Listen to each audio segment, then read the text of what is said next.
gone, so I'll be the interim judge for this court. So I'll call the Wilson County Commissioners Court meeting to order. Today's date, Monday, January 8, 2026.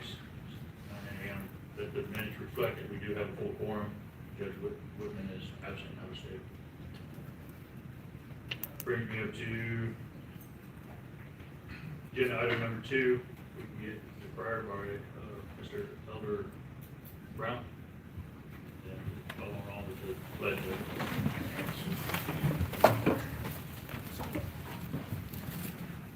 Heavenly Father, we thank you again for the privilege we have of coming and serving you another day. We ask that you'll be with Joe, guide that hands, be with Rachel the comfort that she needs, and also be with Judge Whitman. You know where he is, you know the situation. We ask for your guiding, protecting hand to be on him. So again, I ask that you be with each one of us here. The proceedings will be all done according to your will. We ask for your Holy Spirit to guide and direct in all things.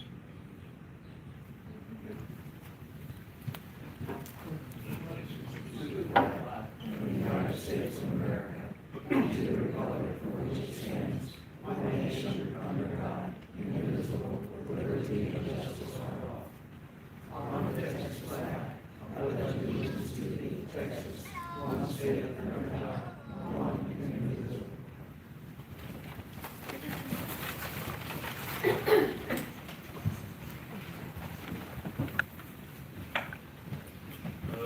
Agenda item number 3, public comment. We have none.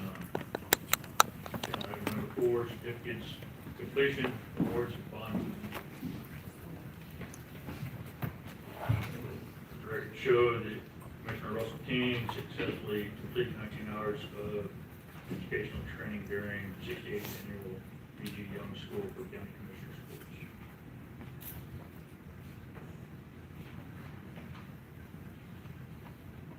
Moving on, agenda item number 5, extension activity reports. Ladies. All right, good morning. So since it is June, we do have our fund presentation with a lot of information. Go ahead. So I'm going to start with some emerging issues within the ag and natural resource world. So pasture mealybug has been confirmed in Wilson County. It is a little aphid type like bug, and it will essentially wipe out pastures. They'll leave a sap, it'll stop photosynthesis, it will completely kill the plant, and pasture dieback is real. So those are just a few pictures that I've taken throughout the county as I've gone out on different site visits. That one top picture on the right is Johnson grass, so it really likes blue stem, but we've seen it in corn, forage sorghum, milo fields, blue stem, you name it, and it's looking like that. So that's the first really neat issue. There's not a silver bullet, yes sir? Is that maybe primarily due to all the rain we've had, or is this? Or No, this is a is it new. natural cycle, or No, it's very new. It's so new, we don't have research on it, so Extension is doing a lot of trials and a lot of research to find that silver bullet answer. So right now, it's a lot of, if you have it, there's a few things that we can try, but there's no recommendations and there's nothing labeled for the specific insect. It's a really sad time. It's legal with So then the next super fun issue is the screwworm, because at the end of last week it was confirmed in Texas. So the biggest thing we can do is inspect your livestock. Livestock, wildlife, companion animals, anything warm-blooded. Check it out. Inspect. The smell they say is if you smell it, you'll see it. If your animals have cuts or anything, just go look at them. If you think you have something, livestock and domestic animals get reported to Animal Health Commission or your local vet. Local vets you can call all the time. Wildlife, we would report that to Texas Parks and Wildlife for taking the wildlife, and then other than that, just be vigilant. And like I said, there's all kinds of things out there. So if you're one of those that are on social media or wanting to search, just make sure you're looking for the most factual places. So that's going to be Animal Health Commission. That's going to be USDA, APHIS, And then obviously extension, we have a whole website that's nothing but a, landing page for all of this information. And I know there's a lot of questions, there's a lot of things out there, and it's so new and so fluid. I say new, it's very fluid right now. So I don't have any answers, but we can get answers. So, anything on that really fast? Okay, on to the next. So, some educational programs we've done. In January, we did a winter garden row crop program with Medina County and a few others. Then in the spring, we did our our spring ag producer workshop. And then we did our multi-county beef and forage program, followed by our reproduction workshop in Atascosa County. We also did a private applicator training, and this past February, we did our soil samples, and we collected 31 soil samples. Okay, next. The Master Gardeners are still thriving. We're starting our third intern class in August. They're still doing a lot of neat projects. They're expanding. They're really getting out there, and it's been a lot of fun to see the growth and the volunteer efforts that they're putting out there. So I'm really thankful for this group. And I think that that's all that I have. So, Yep. Okay, in regards to family and community health, past few months, we had a really fun Do Well, Be Well diabetes education class. This is a nutrition focused diabetes education class. I was posted over by Conviva, so they're super fun over there, love it. In April was Early Childhood Education Conference in Seguin. It's multi-county efforts. We had some great motivational speakers, and then all the early childhood educators got to learn a lot of fun stuff to help keep them going, teaching our youngest kiddos out there. And again, over in Seguin, they have a South Texas Pregnancy Center that serves Wilson County. So I go there to help with their parenting car seat classes every quarter or so. I have to say the last 2 times, I've been so lucky to put car seats in a Camaro and a Mustang. And I get to be the bearer of bad news to say, you might want to look for a different car because car seats are a little difficult to put in the back seat of a Camaro and a Mustang. And also in April was distracted driving and drug and alcohol prevention program at La Vernia ISD. We had 279 seniors come through the program that day. They got to do a little bit of distracted driving simulator, goggles. They listened to consequences of their actions with our district attorney's office. And yeah, that was always fun to see them. They asked a lot of questions for the attorneys. So Dominique and I did the Senior Resource Fair back in March, and then I got to go do a nutrition facts program with our Wilson County retired teachers. That was a little intimidating, teaching the teachers that taught me. But they were so fun and sweet in February. And then our Fresh Praise networking event. Last time when I talked to y'all, we had our producer training. This networking event actually got the producers and the schools together so that the producers were able to sell their products to the schools. We had quite a few connections with beef, and then strawberries and one other one, maybe carrots. They're able to start selling, the producers were able to start selling to the schools. So that's really neat. That makes a full circle. And last but not least is Allison. So on the youth development 4-H side, we wrapped up stock show season. Thank goodness, it's a long time. But we had 82 4-Hers sell at Wilson County auction, 20 at La Vernia, and then across all the major shows we had 34. And then we ended up with 2 Grand Champion spots, which was Grand Champion Meat Judging in Houston, which Caleb was one of the members on that team. And we had Grand grand champion broilers in Austin, which is Nicole Lee, who will talk a little bit as well. So we had a really successful year, so it was awesome. For our hatching in the classroom season, we hatched 154 chicks, 4 ducklings, and that was across 5 schools, so 345 students ranging from 4 years old all the way to seniors in high school. So really successful. Our Youth Water Fest, we had our, every other year we do a homeschool one, so this is the second time we did that with the San Antonio River Authority. We had 27 children show up for that at Hilton Park, and we had Lavernia 3rd grade, which is 254 of those that got to come across 2 days and learn all about water, the water cycle, conservation, marine life, all of those cool things. Spring Roundup in April, we had meat judging, we had livestock judging, and then pasture and soil ID. So we had 28 participants for some of those first couple of days. We had 16 participants for the next couple, which was textiles, storyboards, and then consumer decision making. And then lastly was rifle, which is held here at this show barn. We had 72 Wilson County participants. We hosted 141 from across the district. So there's a lot of people in and out those couple of days, but it was a great turnout. And we had 2 teams advance on to state, so that was awesome.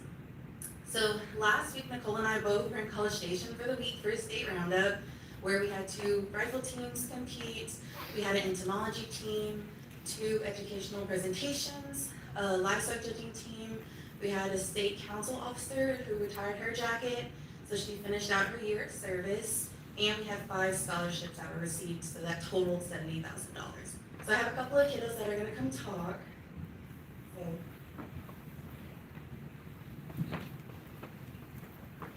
So let them kind of explain their name and what they did. Hello, my name is Benjamin Brown, and I am one of the many on the Wilson County Entomology Project Club, and I was one of the people who went to state roundup and competed in the state entomology category. We are the undefeated state champions, I think, at least me 3 years running, the rest of my team is 4 years running right now. We just came back, and as a team with first place, I made second individual, and Connor made first individual, and I think Monroe made 10th individual. So we always do very good. We all enjoy doing entomology. It's something that we all take an interest in, so that's always been fun for us. Always studying with each other, that's awesome.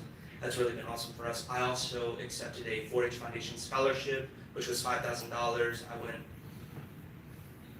which month was it? May or March? Oh, it was April. I went to go for an interview, and I ended up landing the interview and getting the scholarship. Went to a banquet, and it was an awesome experience.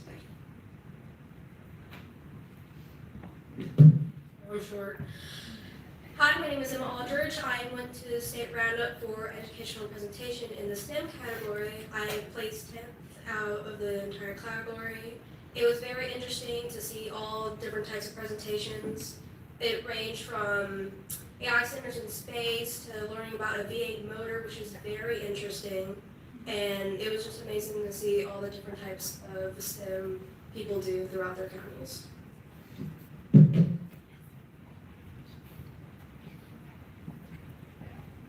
My name is Cash Curl.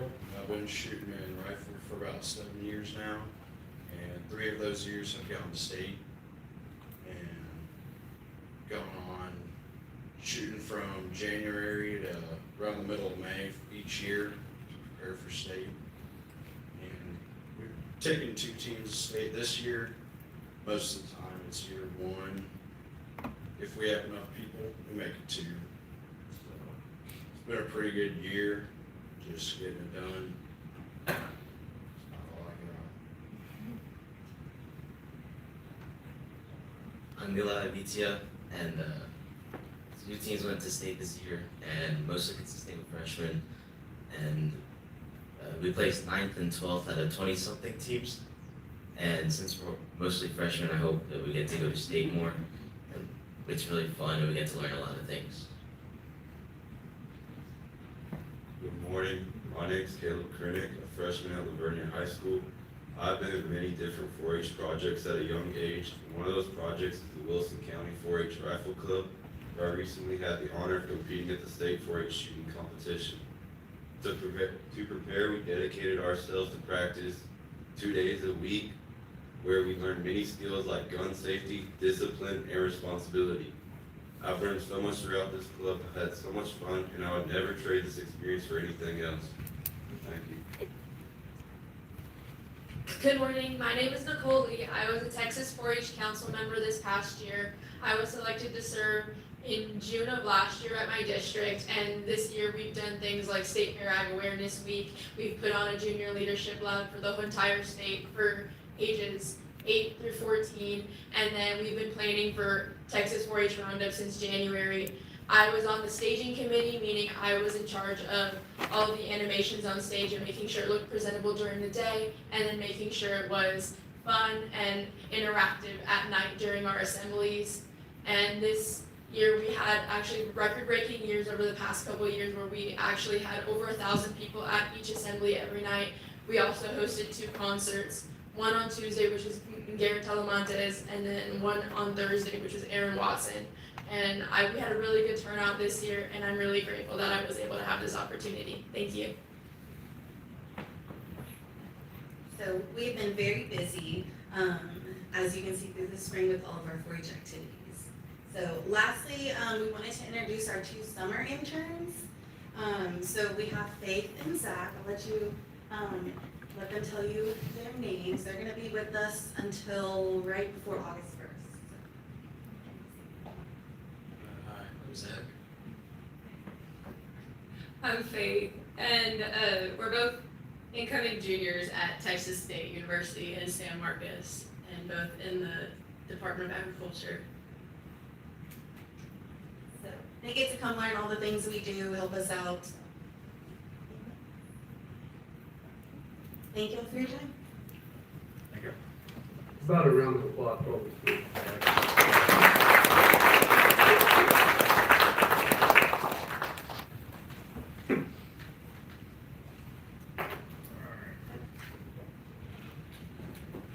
So agenda item number 6, Commissioner Martin, it's a discussion only for opening bids, and we'll come back to that at 10 o'clock. Moving on, agenda item number 7, Judge Whitman, discussion only, presentation of the Pentecostal Award Court and the Wilson County Commissioners Court, Ms. Hannah Newton. It's me. Okay, well, no. Good evening, or good morning, sorry. My name is Lindsay Engel. I'm the president of this year's Peanut Festival Association. I'm here with our 2026 Court of Confectionery Creations. I'm gonna let them introduce themselves, but again, we just like to thank you guys for everything you do for the association and for the festival in October, and invite you guys out. Again, we're gonna have a great lineup of entertainment, a great entertainment on Saturday. Again, it's October 6th, and then the 8th through the 10th. I'm gonna go ahead and let these guys behind me introduce themselves. I'm Queen-elect Nicole Fado. I am first runner-up, Princess-elect Chloe Asensio. Hi, I am Princess-elect Emeraya Ruiz. Hi, I am Princess-elect Brindley Bags. Hi, I am Princess-elect Mackenzie Stepstick. Hi, I'm Cooper Way, King-elect. Hi, I'm Prince-elect Ryan Gray. And hi, I'm Prince-elect Mason Johns. And once again, we have some goodies for you guys, and if we could take a picture with y'all, that would be great.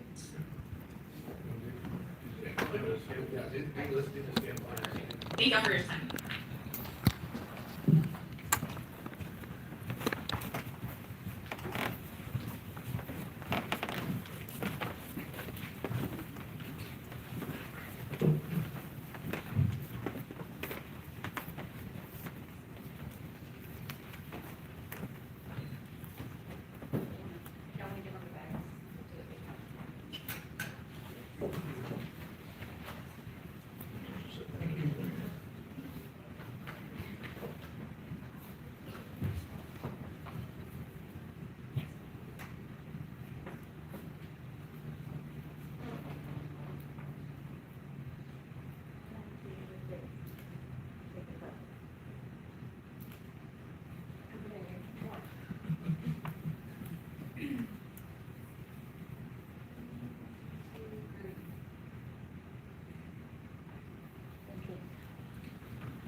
coming.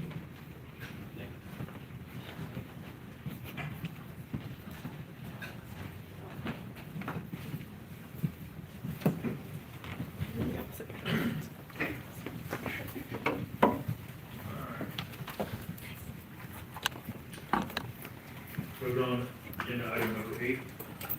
Judge Whitman, Gloria Bennett, Wilson County Women Warrior Veterans, discuss and take action on proclamation for the month of June 2026, in recognition of Wilson County Women Veterans. Good morning, thank you. I am Gloria Mick, and I'm the president of the Women Warrior Veterans of Wilson County.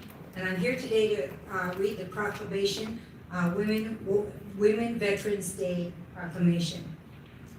Whereas women have formerly been a part of the United States Armed Forces since the establishment of the Army Nurses Corps in 1901, but have informally served since the inception of the United States military.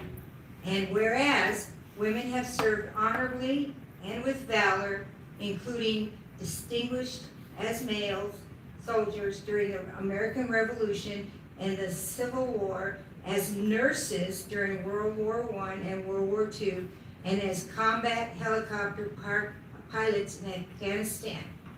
And whereas in 1943, Congress introduced and passed legislation to establish the Women's Army Corps, WAC, which provided full military status to women. And whereas 75 years ago, on June 12, 1948, President Harry S. Truman signed the Women's Armed Services Integration Act, allowing women to serve as regular members of the military. And in 2017, the Texas legislature designed June 12th as Women Veterans Day. And whereas women have proudly served to secure and preserve liberty with integrity, dedication, and respect, women veterans experience unique challenges in receiving healthcare, support, and recognition they deserve.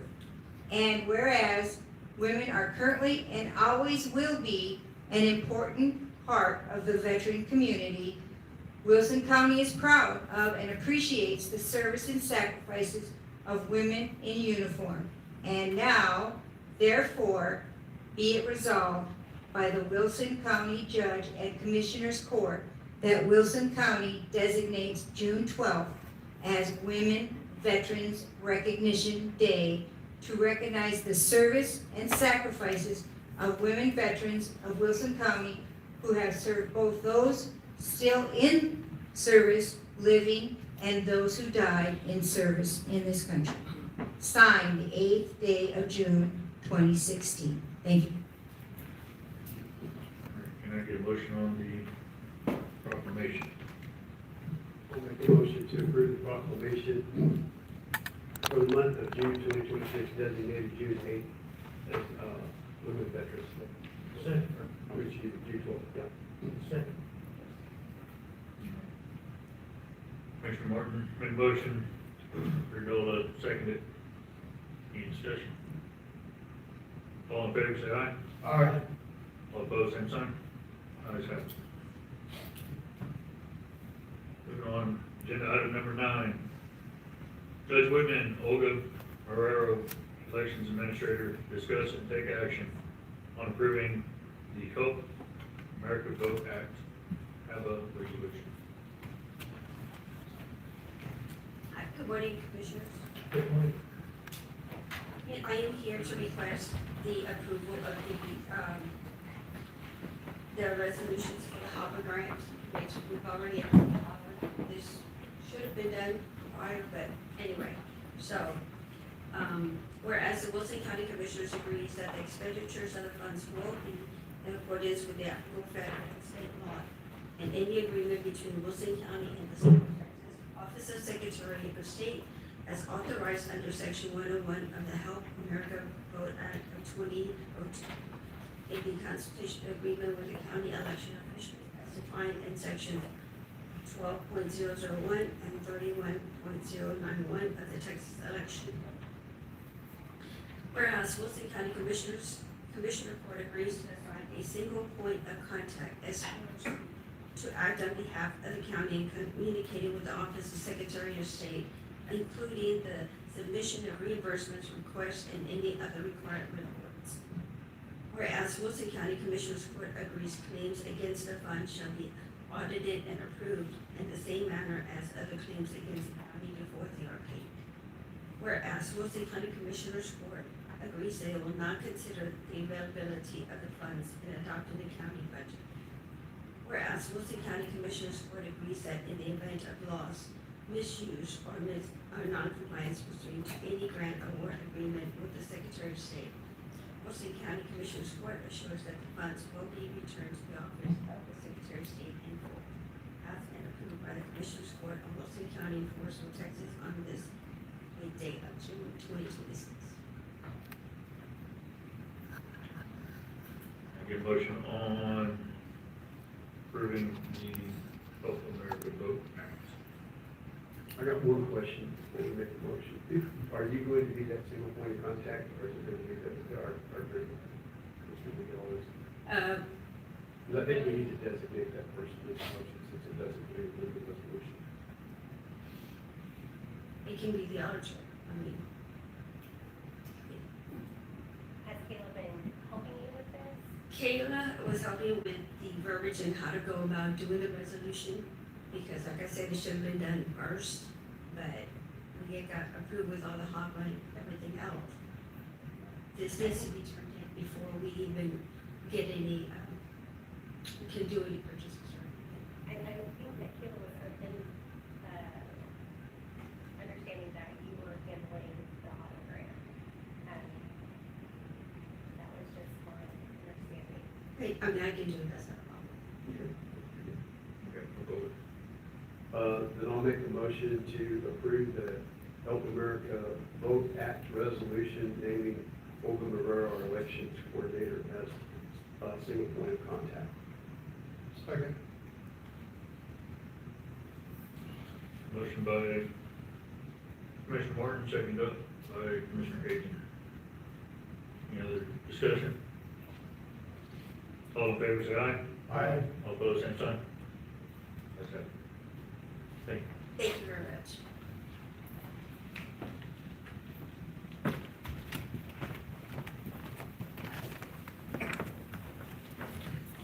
All right, moving on, agenda item number 10, Judge Whitman and Sylvia Madero, Forestville Lions Club, discuss and take action on Forestville Lions Club requesting the use of the courthouse lawn and parking lot for the Forestville Lions 8th Annual Car Show on Saturday, September 12th, 2026. Courthouse lawn and parking lot will also be used by vendors. Sorry about that. Good morning, Commissioners. My name is Sylvia Madero, and I'm in here on behalf of the Wilson County Floresville Lions Club. Just a little bit of trivia, the Lions Club has been in Floresville for over 82 years.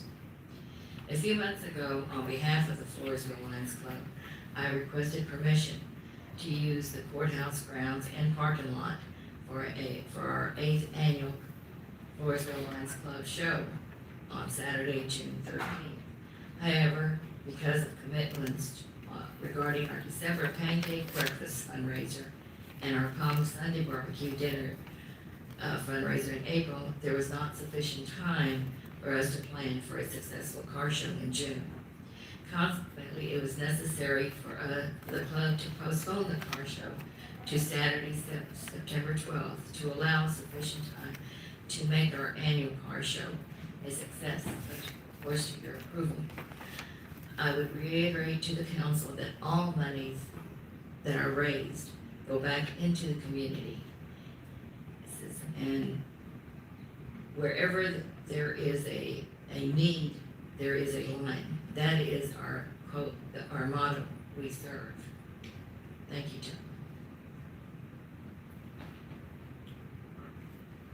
And I do understand that I have to inform the vendors that they cannot put stakes in the ground. Yes. get a motion for Floresville Lions Club requesting courthouse lawn and parking. I'll make a motion to approve the Forestville Lions Club request to use the courthouse lawn and parking lot on September 12, 2026 for their annual party. Need a second? Second. Do you want to put a time on that? Now that we're in discussion. Is it an all-day event? Sarah, it'll probably start around 7 to about 3 or 4. They usually end around 3 o'clock. We gave it a day, so we didn't pick up for 24 hours. That's okay, still all right with you? Me too. Or you want me to amend the motion? You want me to amend the motion? No, I was just asking because we got to the discussion point on what it was gonna be, because we hadn't discussed it yet. And also, have you notified them about canceling the June date?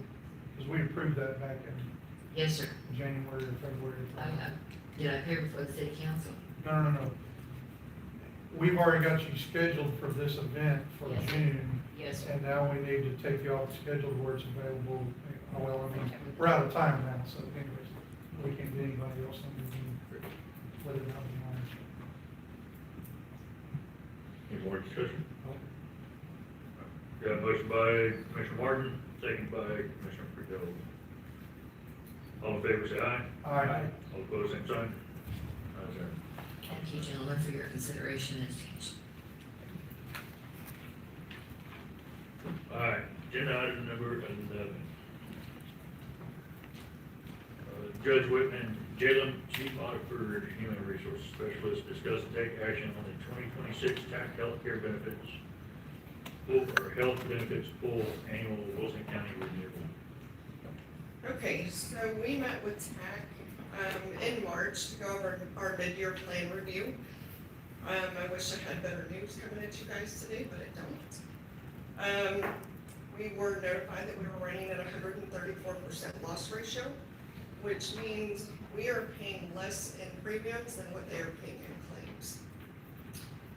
With that being said, TAC has gone on to look at their whole needed amount, which is a 9.9% increase, which has been the highest since I've been here. And since we have 134% loss ratio, our increase for this year was 16%. In order to mitigate some of that increase, they did send us 3 options that we were able to look at, and the insurance committee did meet. And the only options are to raise the deductible to try to mitigate that cost. After meeting with the insurance committee, they did decide to go with option 1, which would be raising the deductible to $2,500 instead of $2,000. It would also increase the co-insurance maximum to $4,350 instead of $4,000. On that option, we're looking at a 12% increase instead of a 16%, which would be $99.12 increase per employee per month, and a total increase of $220,046.40. The committee also did talk about the retirees and decided to leave the retirees alone, and they would continue to pay 25% of their premium. There were other options given, and that would be increasing the deductible further. I would be cautious of that, because if we have another year next year where we don't operate below at least 100%, we would be out of options as far as increasing the deductible.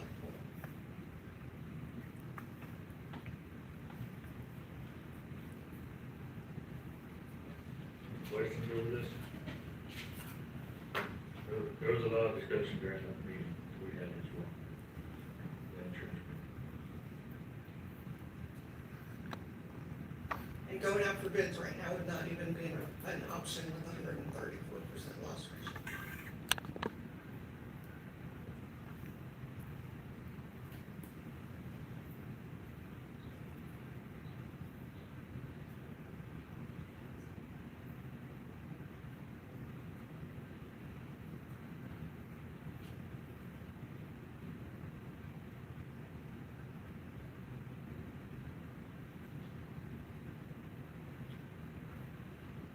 get a motion on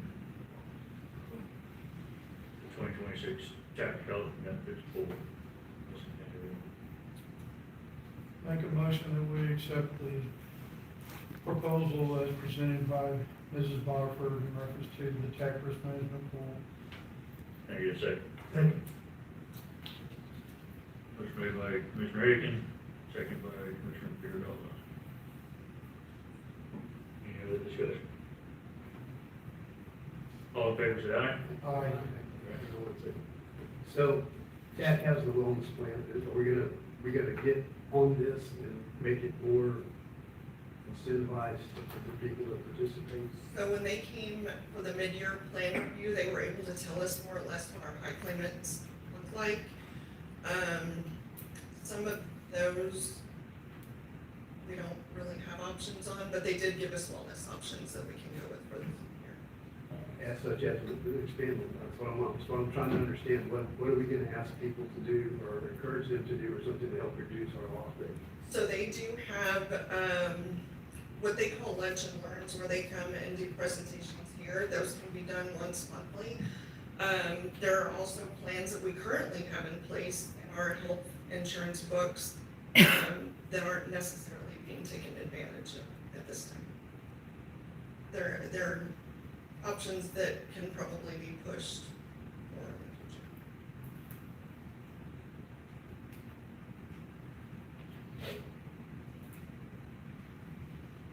Yeah, because I mean, I think everybody needs to understand too, is that if these rates continue to rise, these rates are going to have to be an employee contribution in the future. I would agree with that.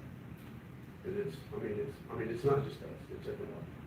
But it's getting, you know, your insurance is costing the county $12,000 a year, basically. It's a lot of money. When I started, it was about 8,000. Yeah, it's gone up about a third since, or half, since the last, 7, 8 years. Wasn't the last evaluation 108%? I mean, it was just, there was still a greater loss than there was premiums being paid. And we did an adjustment at that time, and nobody expected 134%. No. Our increase last year was 6%, so it's a move up from 16.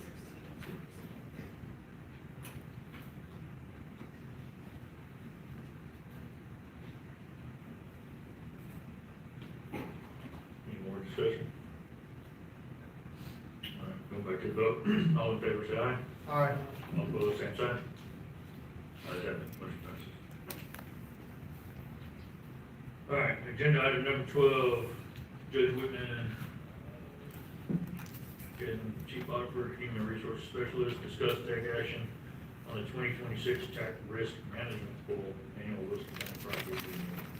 Okay, I have the property renewal back. Changes were made on the mobile property that I did receive from Commissioner Martin. Those have been updated on the tax side.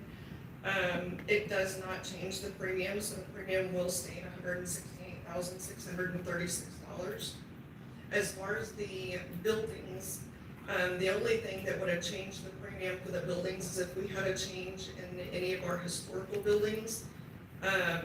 We do have appraisers that are gonna be on site within the next month or two that we will have to assist to go to each one of these properties and figure out what all of these buildings are and their actual appraised values.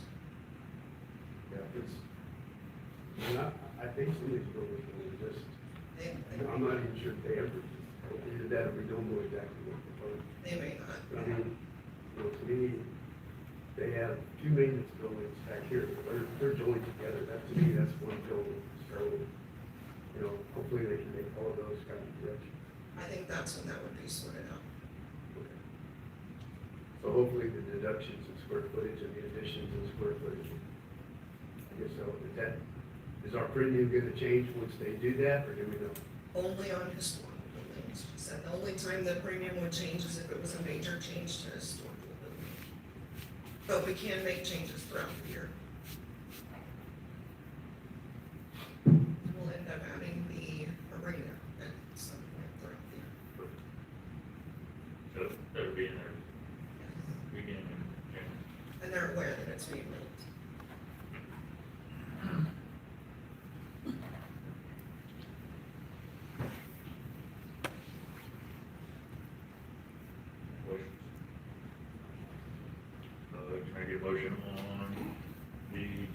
2026 tax risk pool, management risk pool. Wilson County property. I'll make a motion that we accept the tax risk management pool for the annual Wilson County property renewal. Second. Motion made by Commissioner Redola, seconded by Commissioner Martin. Any other discussion? All in favor, say aye. Aye.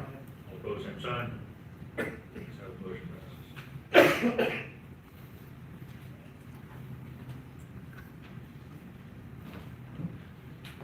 Agenda item 13. Commissioner Martin, Precinct 1, discuss and take action on Sarah hazardous waste collection event. Okay, as I mentioned last time, they gave us a couple options. Actually, I guess we really only have one option, and I apologize, I forgot my piece of paper. I guess I left it on my desk this morning, but it's the weekend after Peanut Festival. It's the only weekend. The first and the fourth weekend is Carnes and Goliad County. The second weekend is Peanut Festival. So that only leaves us the third weekend to have this, if we do it in October. To keep it out of November. So that the 17th. Yeah, it's 7. October 17th.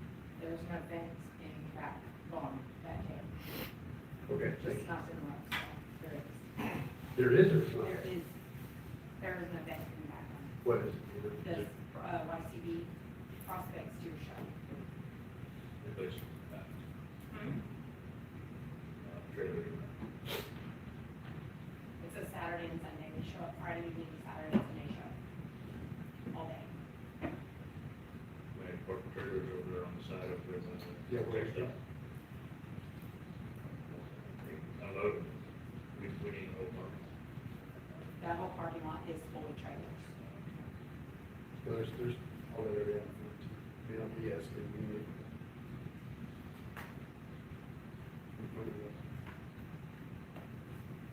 Congrats.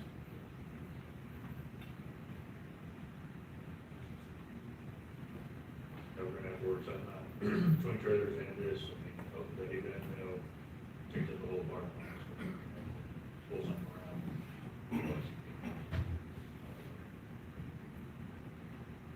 We'll get together with Paul as well, I guess. They don't have any other dates. Unless we go into November. Which is when they asked for it before, but, we did it in the season and all that stuff. So that's why we were trying to keep it out there. Commissioners, what do y'all think? Try and work it with the YCB, and it's gonna be flooded over there. I mean, we already know that, it's a pretty big show. They come in on Friday and then they're leaving on Sunday or what? They do come in on Friday evening and they are done probably about 6 o'clock, show-wise Sunday, but then of course they do clean up Right. afterwards. Yeah, so we're in the middle of that, so just means they gotta kind of park away from there. Just it ends up being a part of that show, obviously my kids show. Right. It's all day long.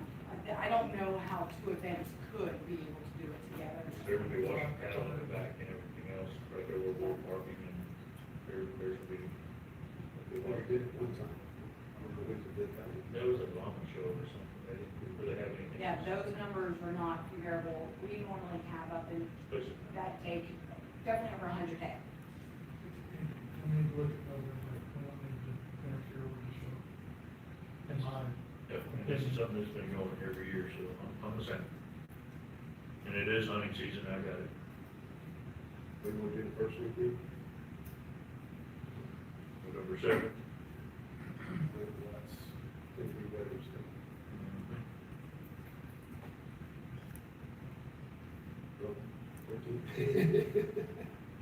I mean, it didn't make any difference to me.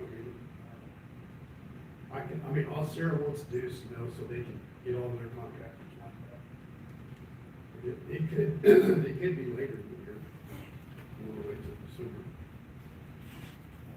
We're pushing too far, because December, Right. it's Thanksgiving, and then you have like the Christmas, Yeah, I know. break, school break, and everything else, so.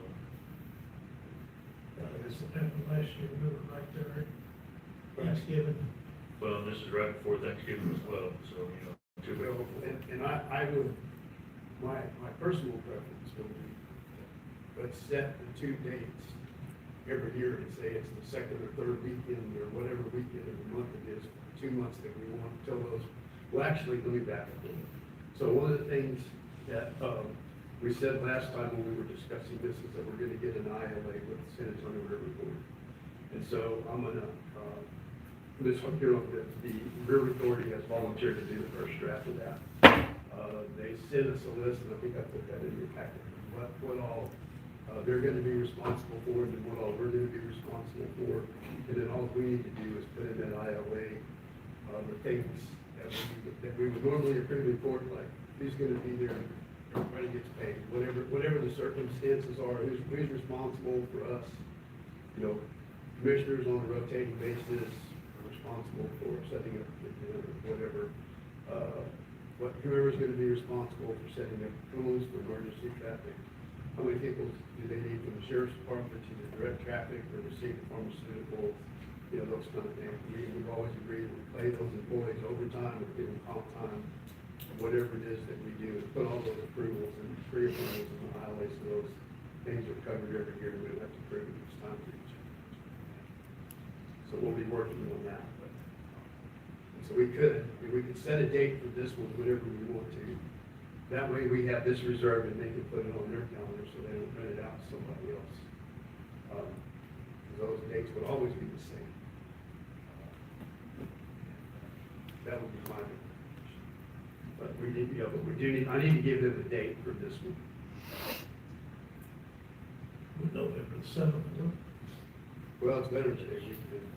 Huh? It's Veterans Day weekend. Most people are gonna be out of town or doing something like that. I mean, that's the problem. I mean, once you hit Labor Day, then it's this thing, that thing, da. 14th and 21st are probably the only two dates we have in November. That could be the 14th or 21st. Yep. Everybody. Like now, yeah.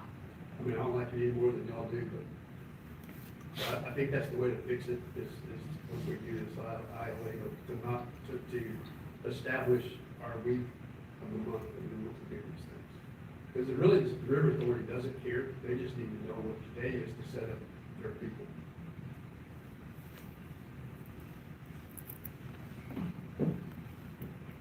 For the 14th to keep it from getting right on Thanksgiving. Yeah. Best option right now. Mr. Draper, anything else on that? Thanksgiving's the 26th. Yeah. Let's do it.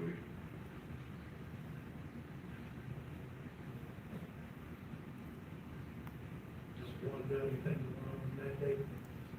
The back barn is open in November. And I can confirm just, but, last time I checked, it was open, or November is open. I'll make a motion to have a hazardous waste collection event on November 14th, 2026, and to negotiate an ILA with San Antonio River. Second. There's a motion by Commissioner Martin, seconded by Commissioner Gardella. Any more discussion? We vote. All in favor, say aye. Aye. All opposed, same sign. Ayes have it. Motion passes. All right, going into agenda item number 14, Judge Whitman, discuss and take action on renewal of autopsy forensic pathologic services contract between Wilson County and Ray Fernandez UD LLC. Both of these are on your iPad or you got it. Print it out. But the only thing that's changed with the autopsy, right now, we don't know whenever that building is gonna be ready. So we have the autopsy contract, we changed the dates, so it will expire January 31st, so 2027. So the new judge, whenever he gets in, he can. Well, so Okay. we can give you an update on the duties. Okay. We have a preliminary proposed budget. And the objective was by October 1 of 27 to be in operation. I read that correct? Talked about that at first, but then it went to January 1st because one of the entities, one of the counties, doesn't deal off of October 1st, they deal off of January 1st budget. So the anticipated opening is January 1, 28. So that contract should expire no later than 12/30.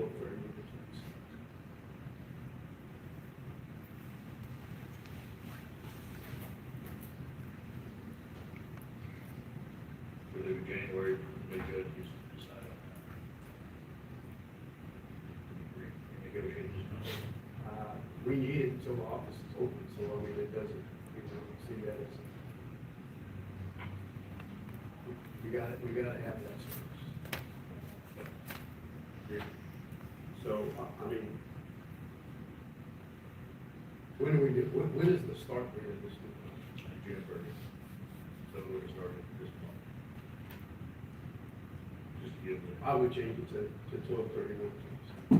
Unless Dr. Fernandez has a problem. We gotta get back with him, Jody Whitman and Rachel are both out until Thursday. Okay, well, let's, since we're not at an issue with continuing with the current contract for a few days past the expiration date of the old one. Yeah, you can, and if he provides services, I mean, we just pay for the service he provides. Even if there's still contract and it's still, we're waiting to negotiate something new, it's still on service. Let's do that. I'll make a motion to take. Second. We'll table this to the next court.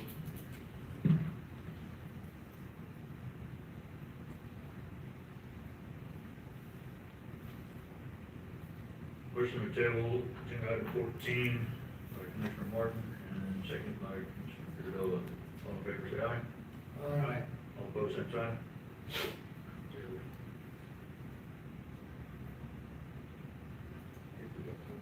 Sure, is 7 minutes enough time to do your item?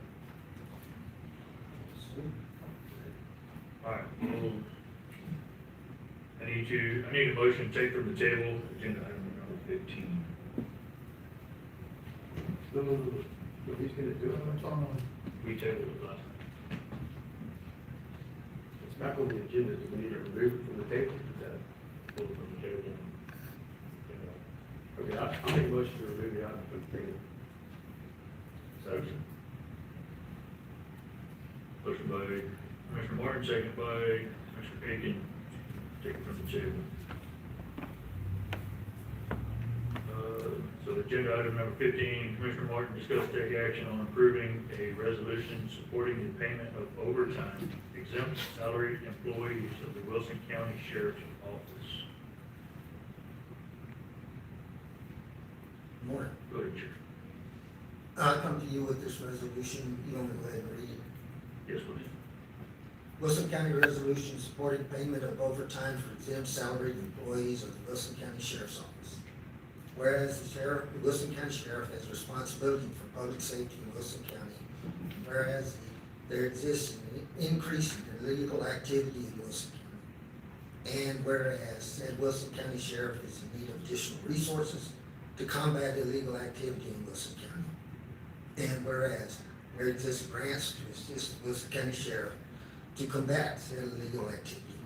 And whereas the Wilson County Commissioners Court, in call meeting June 8, 2026, indicated their support for exempt salaried employees for the Wilson County Sheriff's Office to receive overtime pay from grant sources for law enforcement activities. And whereas exempt salaried employees may receive overtime pay from grant resources during situations where exempt salaried employees are being included in operations as a force multiplier during the period of surge, enhanced operation, or border security operations.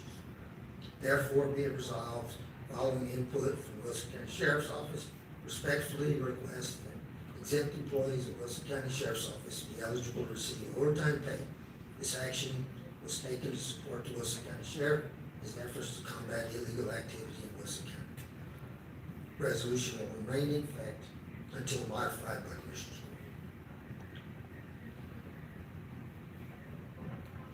Court. I think they all want to know where the funds are gonna come, going to pay the overtime, that's the question. Right now, OLS has grant funds, overtime funds. There are also available overtime funds from 287G.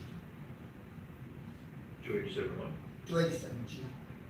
Is that for all your employees or just for the ones working under the school? Just the exempt employees, the ones that can't draw overtime on a normal salary. They can now come out and work for this and be paid by grant funds, not. The hourly employees are already eligible to have it paid out of the grants.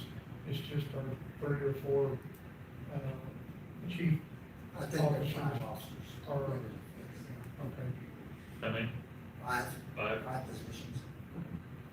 How are we keeping track of this? I mean, they're salaries, so how are we keeping track? Most of them right now, I make them give a timesheet even though we don't turn it in. I will basically enact that they will do a timesheet every week.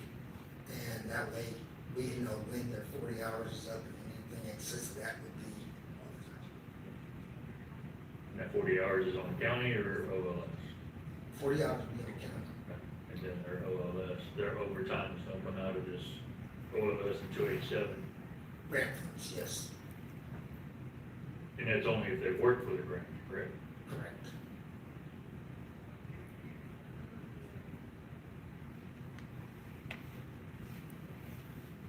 We have to be very specific whenever whoever's making this motion, that this is for grants only, so it does not come out of this county. Any funds. So, it needs to be specific, whoever's making that. Any other questions before we go into this? Not gonna cause a problem with any of your other employees? They all have access to work it now.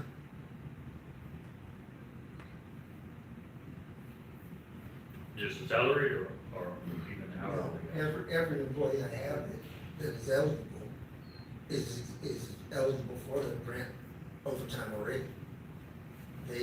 Because they're not salaried, so if they work over their 86 hours, they're eligible to collect OLS grant funds. It's just up to them whether or not they want to work it. And I don't think we're turning here, Kayla, to answer any questions about the OLS, because I'll be the first one to tell you, I don't know, I didn't read over the OLS before this quarter today. And from what we discussed, as long as they are doing the duties of the grant, they can, as long as they have time sheet. But that's what. How she reimburses is sending the timesheets. That's how she reimburses. There are other, for OLS, there's other, I think there's 2 designated employees, but there's other employees that get paid overtime through OLS that are not those 2 employees. So, I know that we can pay, I think that there had to be a resolution for just the salaried employees. Okay, and again, they would have to do timesheets, you would have to submit timesheets along with their paychecks.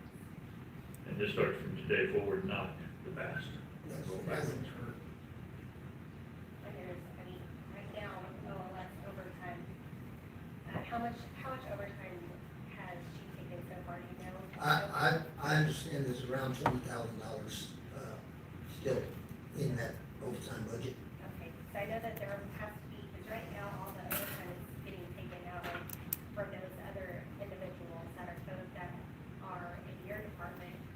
So we would have to do a transfer of that overtime to OLS. So right now, as it looks at that amount's not taken into consideration. So right now, there's like 23,000 in overtime funds.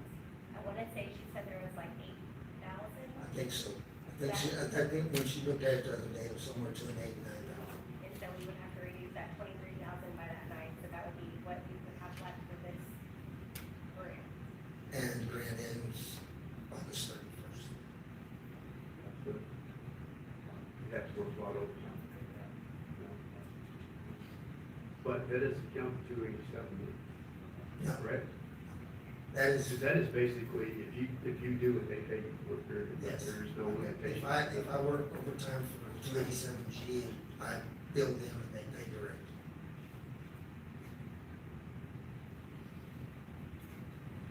Anything else? Wrong? I mean, you have the authority to pay exempt employees overtime as long as you set the standards, it's been the budget or the grant, just set the specifics. And we need to suspend and go to the public hearing. Yeah, it's, We'll fix this stuff quick.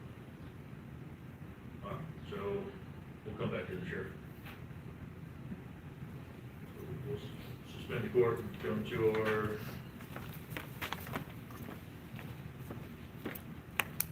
back to agenda item number 6 for our public hearing.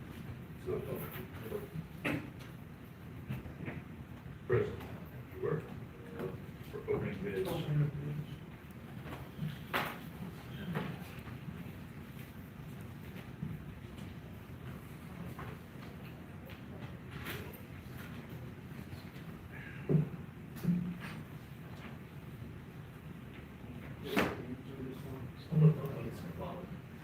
We'll do it around the.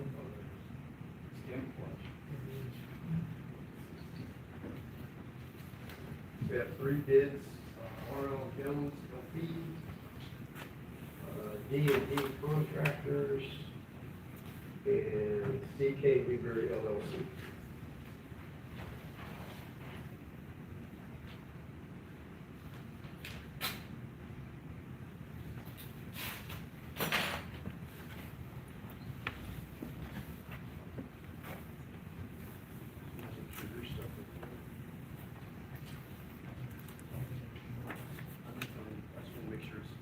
It's essentially complete.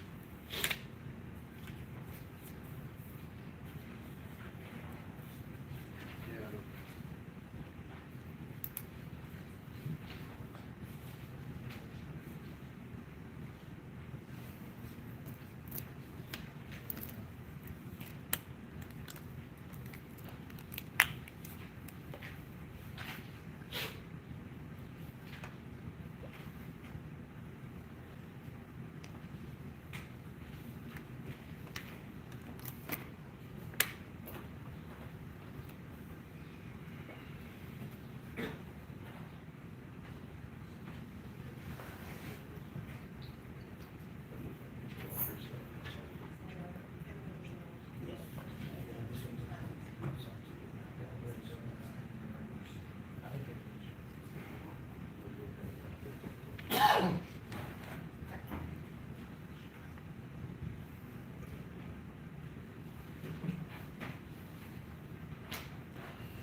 C.K. Newberry's base bid is $758,070.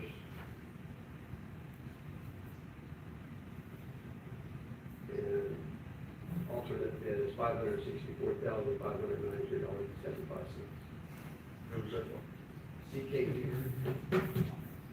564. He'll do it, bid tab, we won't. Okay. Unless you just want it. That's great. We'll go ahead and everything.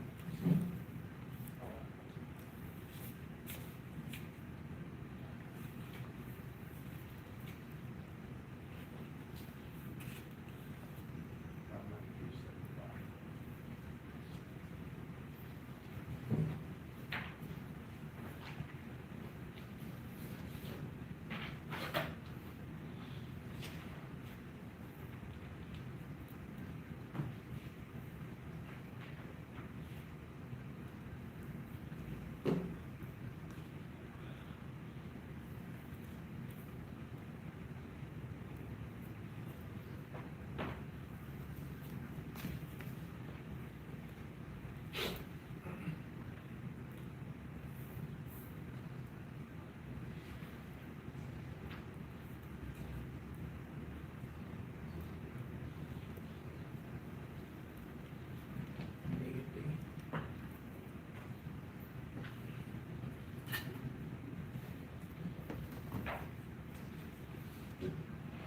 Okay, the bid for D&D contractors is,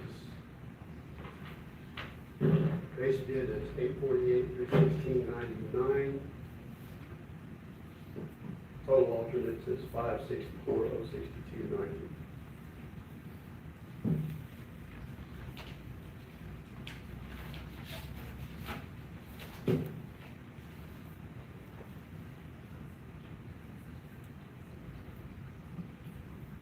Okay, and the last one is R.L. Jones. Their base bid is $1,181,699.25. Their total bid alternates is, including, the total bid including alternates is $1,804,874.25. For attorneys over to the engineer of record to review, make recommendations and report, to do the bid tab.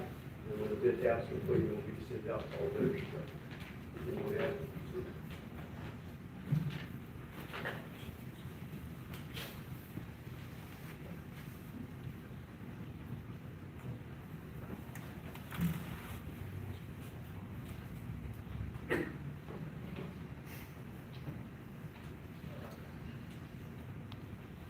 else for agenda item number 6?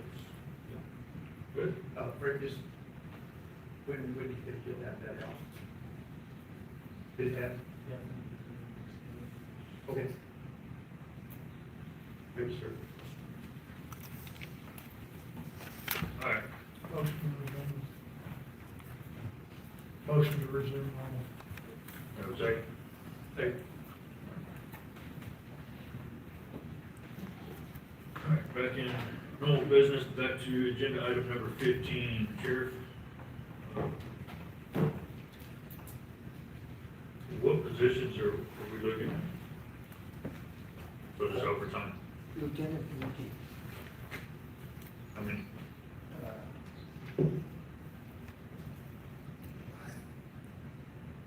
five positions. 5? We have 5 lieutenants, but one lieutenant is on over, that's already, he doesn't, this doesn't apply to him. He's not exempt. So other for lieutenants. So you have 4 lieutenants and the chief.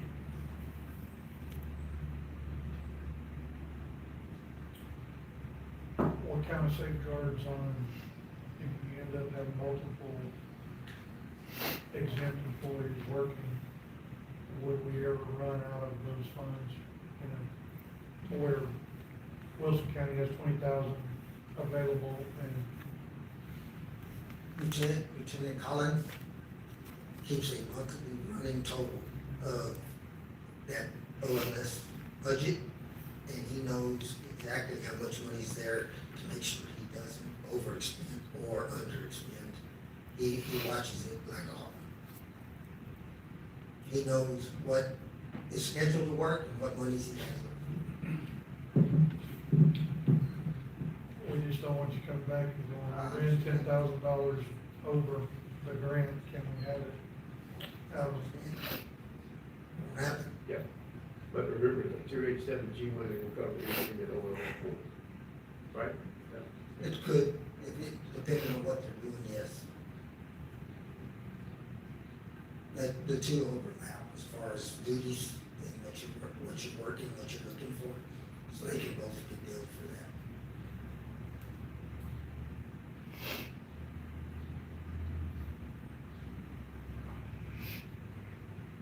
You're not involved in this, being elected, you cannot be involved. As we checked into the grant, that's the only thing, you can't be elected or appointed.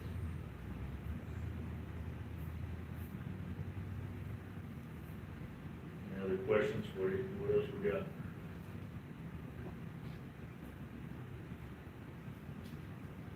Wrong? Anything? We're missing? No, you just need to be very specific, because the concern is, yes, if you run out of money, then it has to specify that it has to be paid within the budget. If not, the county will be responsible for anything that's not covered by it.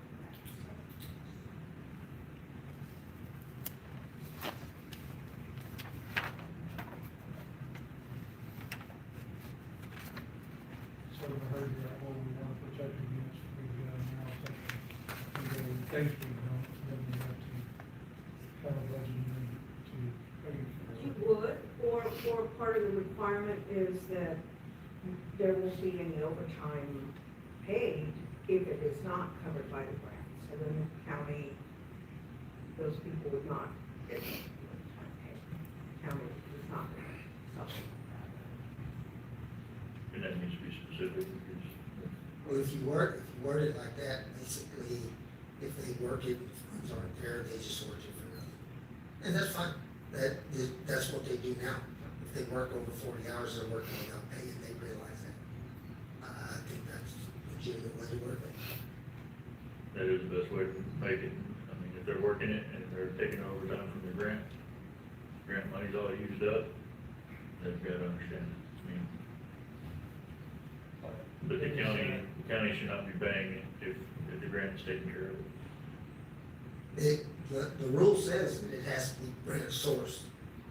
So if the grant source is expended, there is no funds. And like I said, we'll make sure that they understand that that's how this works. And as a county, we do not want to open that can of worms, guarantee you. So it needs to be grant only. And I understand that, but they may have rights underneath the law in an EOC situation. I'm pretty sure that when they're exempt employees, they're exempt from overtime. Unless their status changed in her office. So the fact that we're only doing this for an exempt employee, then we're making sure that we're covering those guys.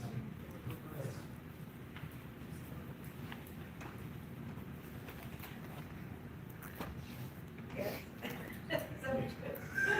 He wants you to Would say you something. like to say anything? He wants you to say something. Yes, I mean, normally exempt employees do not get overtime, but if an exception is being made because there are grant funds that would be dedicated only in that circumstance, the report has it. There should be some policies set as far as the timesheets. You can set limits of, no more than 50 hours or 60 hours, or no more than once a month. I mean, those are policies, internal policies that can be set, as far as, setting some boundaries for that for the employee, but yes, you can authorize that if you think it's specific. All 5 of these officers have plenty of responsibilities already. And so if they were getting in a 2-week time period, another 10 hours occasionally, I would think that would be. They can handle that without any Yeah. problem. It would not cause an issue to their regular work. So with this resolution, we need a policy in place. One, as far as a payroll situation regarding that.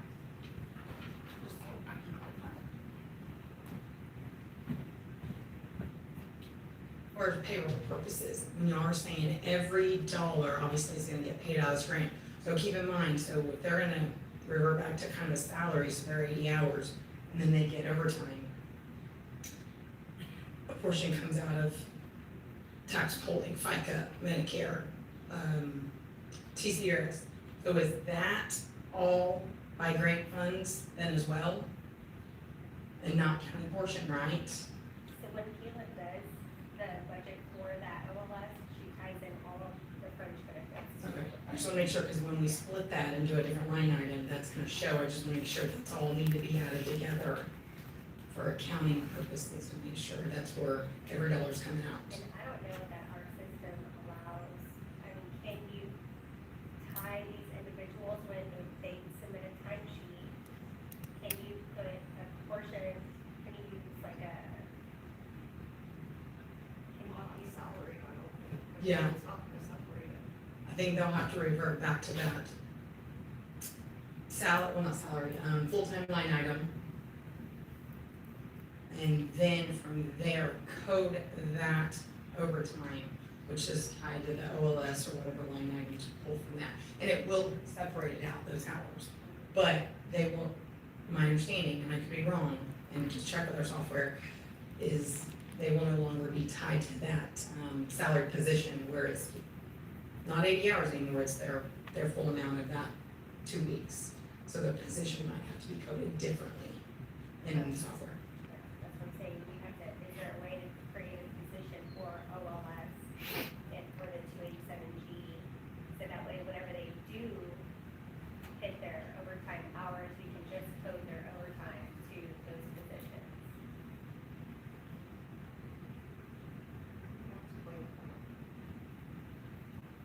Because otherwise, it's all coming out of the sheriff's, and we would have to do like an adjustment. Yeah. And to keep track of what's in the grant, I would say we probably have to do it every payroll. Yeah. If they're getting overtime. I just wanna make sure when I talk with FI that to know that when they're asking these questions, every portion needs to come, TCRS, FICA, Medicare, everything's gonna come from that line item. Okay. So then I can make sure it's pulling correctly. I have nothing else, then it would be an adjustment, so then you know what your dollars are. Other than the counts.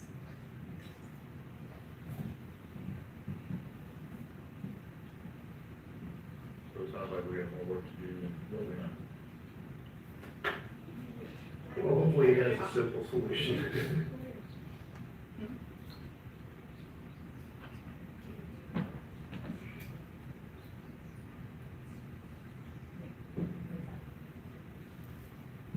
When we do payroll, I mean, the overtime is already split out. So we're really just looking at those, is it those, how many, four? I think four, I think there's 4 lieutenants.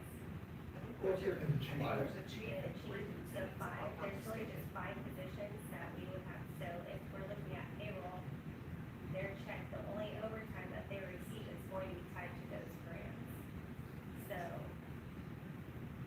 You're correct on that, but if it's still tied to them, it's gonna pull from that, the county portion. I don't know if the system will separate the two unless we do it. I mean, which it can be, I mean, I'm pretty sure it can be done, I just wanna make sure. that's more It's just like a pulling. system thing, so, I mean, that's regardless of if our system can do it or if we have to do it manually, we can still do it. But it would just make it a lot easier if our system to do it, but that's something on our end that we would have to talk with Kevin about, getting it separated out. Otherwise, like I said, I would have to do an adjustment in the payroll to take that money out of the OLS of the 287G. If they hit overtime. So you got 4 lieutenants and the chief. I think chief is 3 lieutenants, chief, but I also count, Amanda Payne, my jail captain. She's actually a certified police officer, she's also salaried, she can work it also. So she can work it, so she would be eligible for it too.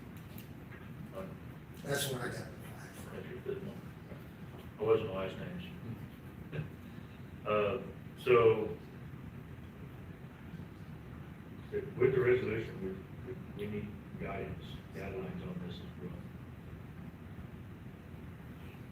Need to bring that to the next board. of guidelines you want. Well, just Resolution what tells we're them talking, what to do. what we're talking We- about, when we go up there, how many hours we're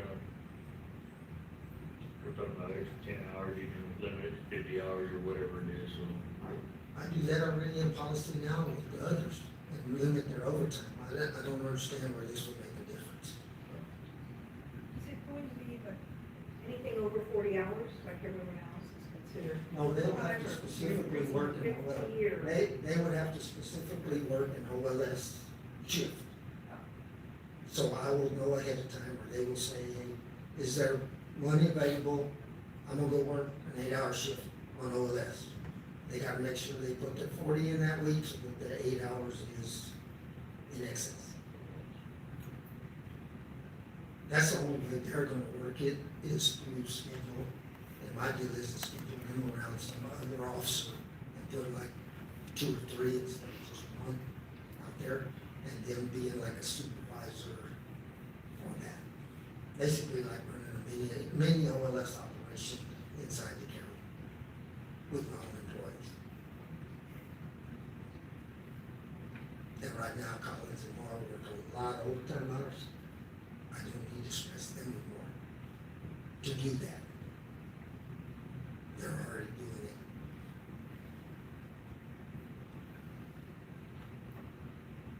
You got anything else?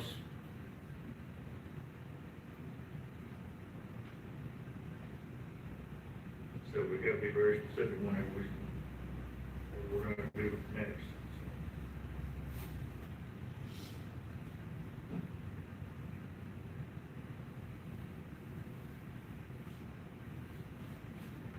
Does the motion need to contain that the overtime will be paid only out of the OLS and not out of the county funds?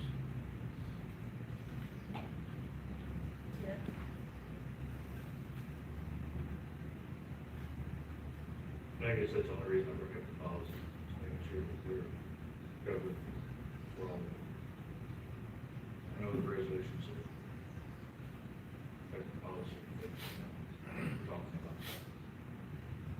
Just cover our county as well. I think that's what Commissioner Aiken brought up. Brett wants to run over $10,000 and then come to us and say, oh, we're at $10,000, county needs only up $10,000. So that's why we need to be specific about accepting this resolution. With the policy and the resolution together, that covers the county.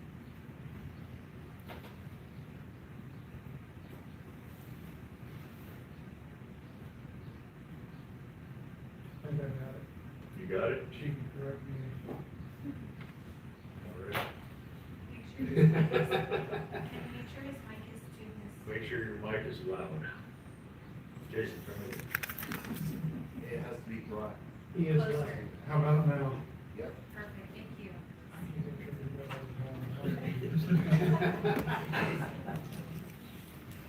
I'll make a motion that we accept the Wilson County resolution as presented by Sheriff Stewart, supporting payment of overtime for exempt and salaried employees of the Wilson County Sheriff's Office, with the understanding that these officers may only work overtime that is available to be paid for by grant sources. Very good. Any grants? We don't have that in what he gave us, but, I mean, we talked about 2 different ones, OLS and, The reason I left that open is there may be future grants that won't remain wide, go back to this. I've got 2 that are available now. If another one came open, actually, some of them lets me do it too. There's other things out there for me to use. The only reason I said grant in general was because I don't know what grants may be available in the future. and I think I covered it that way. You did. I also suggested just, discuss with, HR, is that the employee should also sign something saying that they understand, what they're eligible for, and how they're gonna be paid. Because then you have the employee saying, well, it wasn't represented to me that I was gonna get overtime for this, because it's not grant covered, and I've been working 90 hours or whatever. So, That would just be something to ensure that the employee is aware of that policy and the limits to the payments. Can you and the sheriff work on a document? Okay. Second. Okay.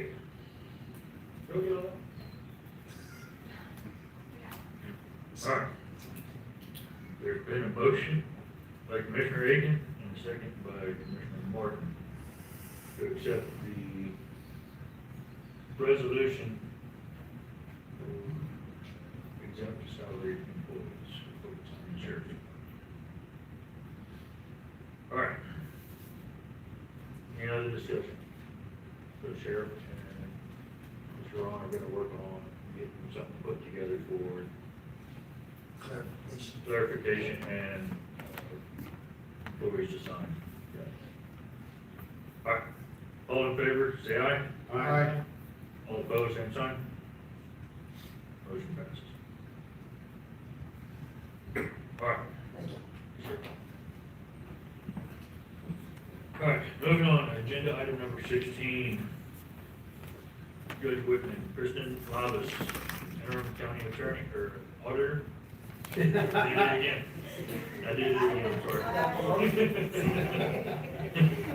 Auditor, discuss and take appropriate action regarding filing and acceptance of the annual audit report for Emergency Services District 1, fiscal year 2025, on the Texas Health and Safety Code 775.082.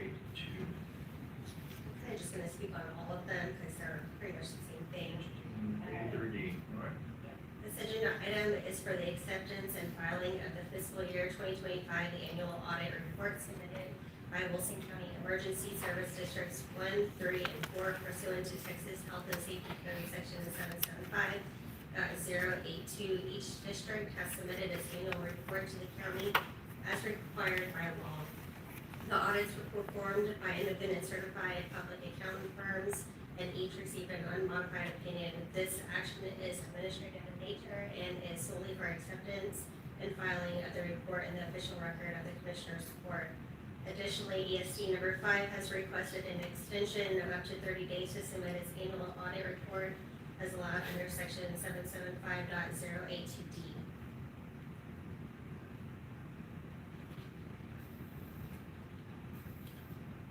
Want us to accept the 3 and accept the extension request at the same.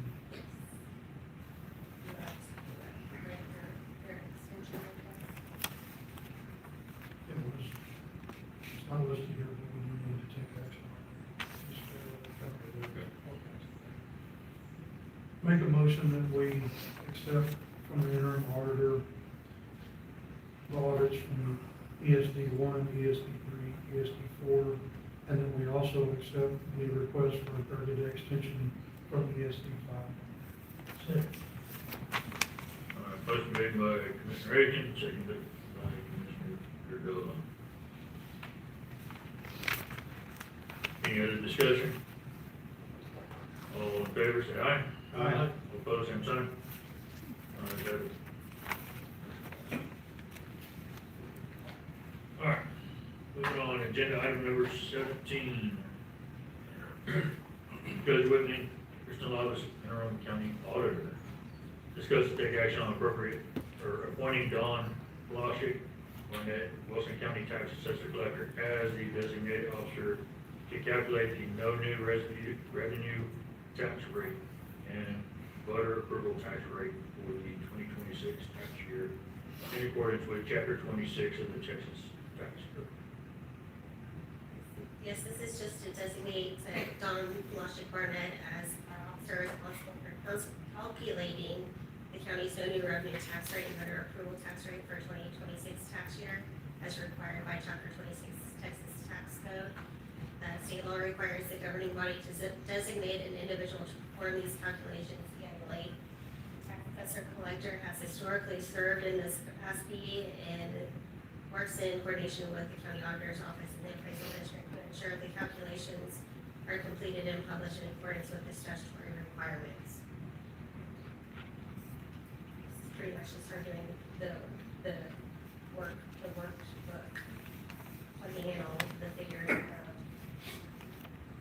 the appraisal district, county, everything that calculates the rates for us. I have a motion to accept the loan. What else? Okay. Make a motion that we accept Dawn Fletcher Barnett, the Wilson County Tax Assessor Collector, as the designated officer to calculate the no new revenue tax rate and the voter approval tax rate for the 2026 tax year in accordance with Chapter 26 of the Texas Tax Code. Second. Already put your name down. All right, so. Be a little louder, would you? I have a motion by Commissioner Hagan and second by Commissioner Martin. To accept, Dawn Fletcher Barnett for the new revenue tax rate and voter approval tax rate. Any discussion? All in favor, say aye. Aye. All opposed, same sign. Ayes have it.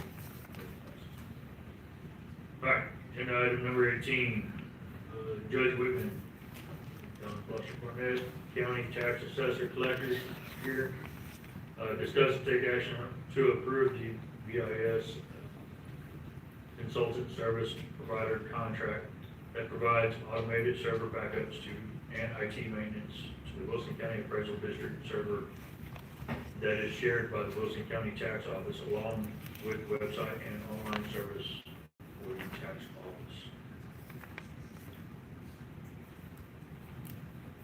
Everybody look over this contract?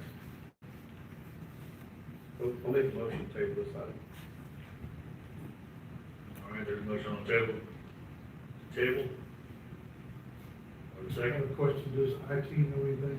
You got the, that's a server that resides over at the appraisal district. That Dawn's system is just, they're tied into it directly.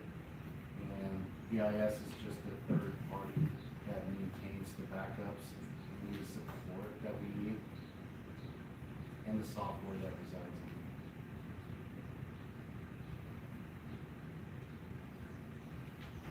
And they've been doing it for years.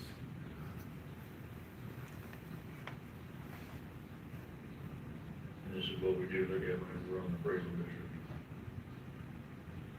I don't totally agree with it. Yeah, I did, I got lots of questions, that's one reason I'm on the table, nobody's here to discuss it. I really want to understand what the relationship is there, what really the time period is. This says January 1, this is start date, but we're way past January 1. And just for the record, I am not related to this Rick Martin that's with this consultant. I'm not aware of it. Mr. Ron, would you look this up?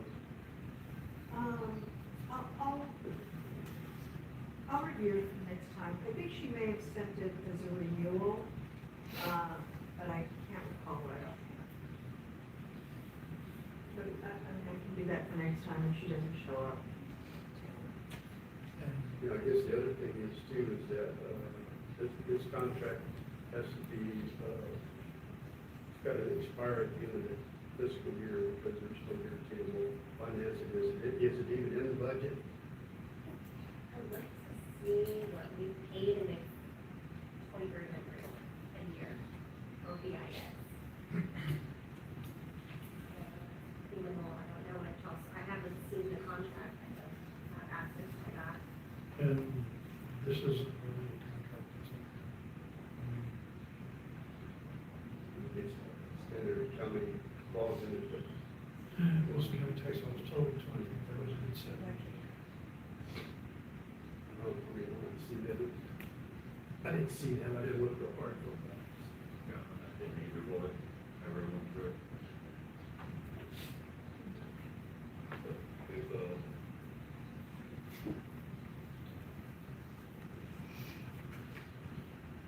I agree. I second the motion on the table. All right. Motion made by Commissioner Martin, and seconded by Commissioner Hagan to table item number 18. Get some clarification on this. All in favor, say aye. Aye. All opposed, same sign. Motion passes to table. All right, agenda item number 19, Luis Rosado, Permitting and Development Director. 19A, we got utility permits, utility permit number 895 for Three Oaks Water Supply Corporation, Precinct 2, County Road 204, review and approve. We can add utility permit number 897, Oak Hills Water Supply, Precinct 2, County Road 302, review and approve. So we can do 19A1 and So these were provided to the respective commissioner to review beforehand.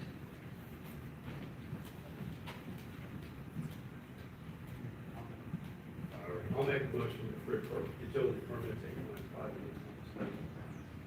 Second. So, motion passes for, there you were. The motion was made by Commissioner Martin, that's what I was trying to say, and seconded by Commissioner Higgins. No further discussion, all in favor, say aye. Aye. Opposed, same sign. All right. Motion passes for utility permit number 895 and 897. Utility permit 19A2, utility permit number 896, Oak Hills Water Supply Corporation, Precinct 1, County Road 128, review and approve. Yeah, so Oak Hills is doing big water expansion, actually throughout my precinct, so, I reviewed this and I'll make a motion to approve permit 96. Oak Hills Water. Second.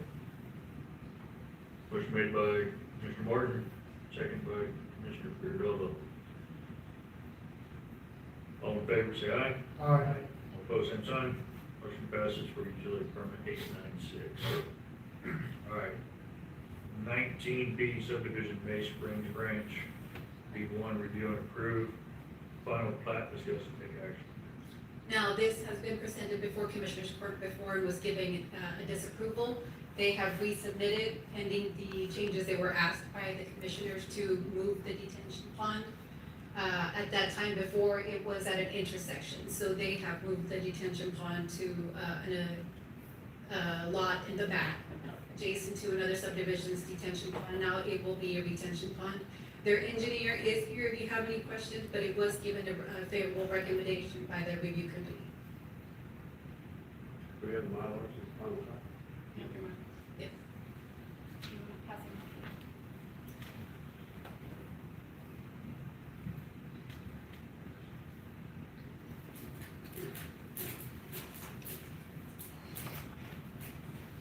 Mr. Martin Sanchez with Draper is here if you have any questions.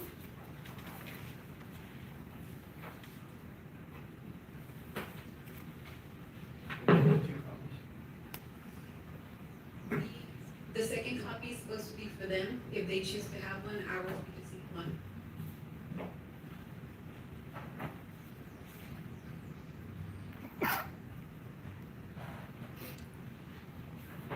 A lot of engineers have decided to stay digital, so they just present the one original. Usually they've got all the other signatures before we sign this. Yeah, the owner hasn't been able to get by. Well, I mean, it's missing the electric company, the water companies.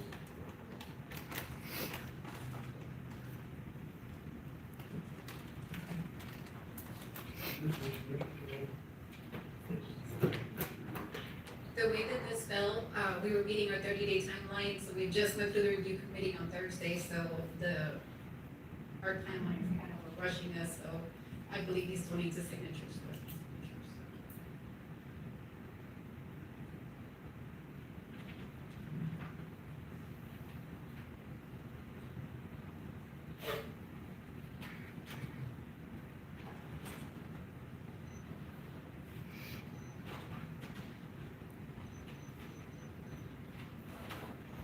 Can you get these signatures?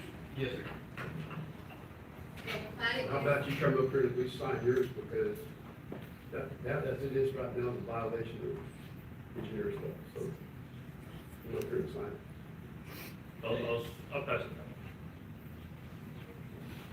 They are signed by RPLS and you Are they not? No, they're not. So what is that? Tell you what, give it back to me, because that's not complete. That's not in compliance with the law. There's something wrong, something else wrong, maybe. Yeah.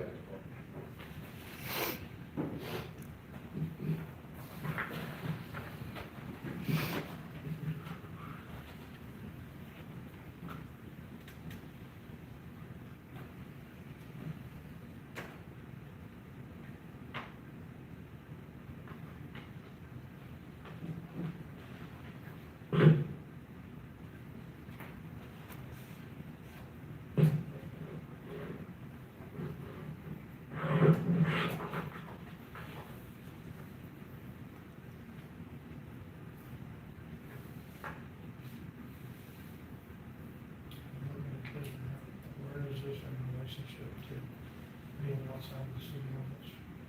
It is in, Livornia's ETJ and was released by them for approval for Commissioners Court. It's in their ETJ. Yes. But I can't tell what major road this comes from.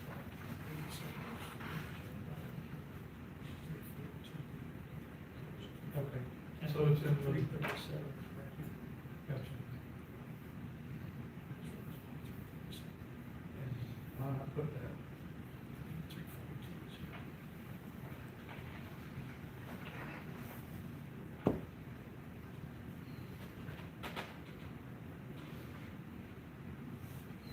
I understand this.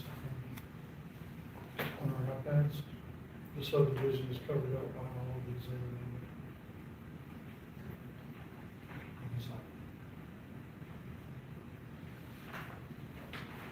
And so the farm would. So it's on the third page, it moved or. This is 337, 242. Also the county road, and so there's moving up here, it is now. Retention pond. And it's supposed to hold 100-year flood. Camino Verde subdivision is right here. And their discharge pond is right here in the corner, so it will now be taking the discharge water. So they figured this for 100-year. That is correct, it's still for 100-year storm, and instead of re-releasing it, it would just retain. This is a tank, big stock tank coming down here. I'm sure it was the one that brought it right here. Sure. Contrary restriction. Versus the lines. See that Commissioner? What's that? Where they cut the dam on the big stock. Yeah. The contour show that it's gonna work, we'll be running over 2 or 3 of those lots.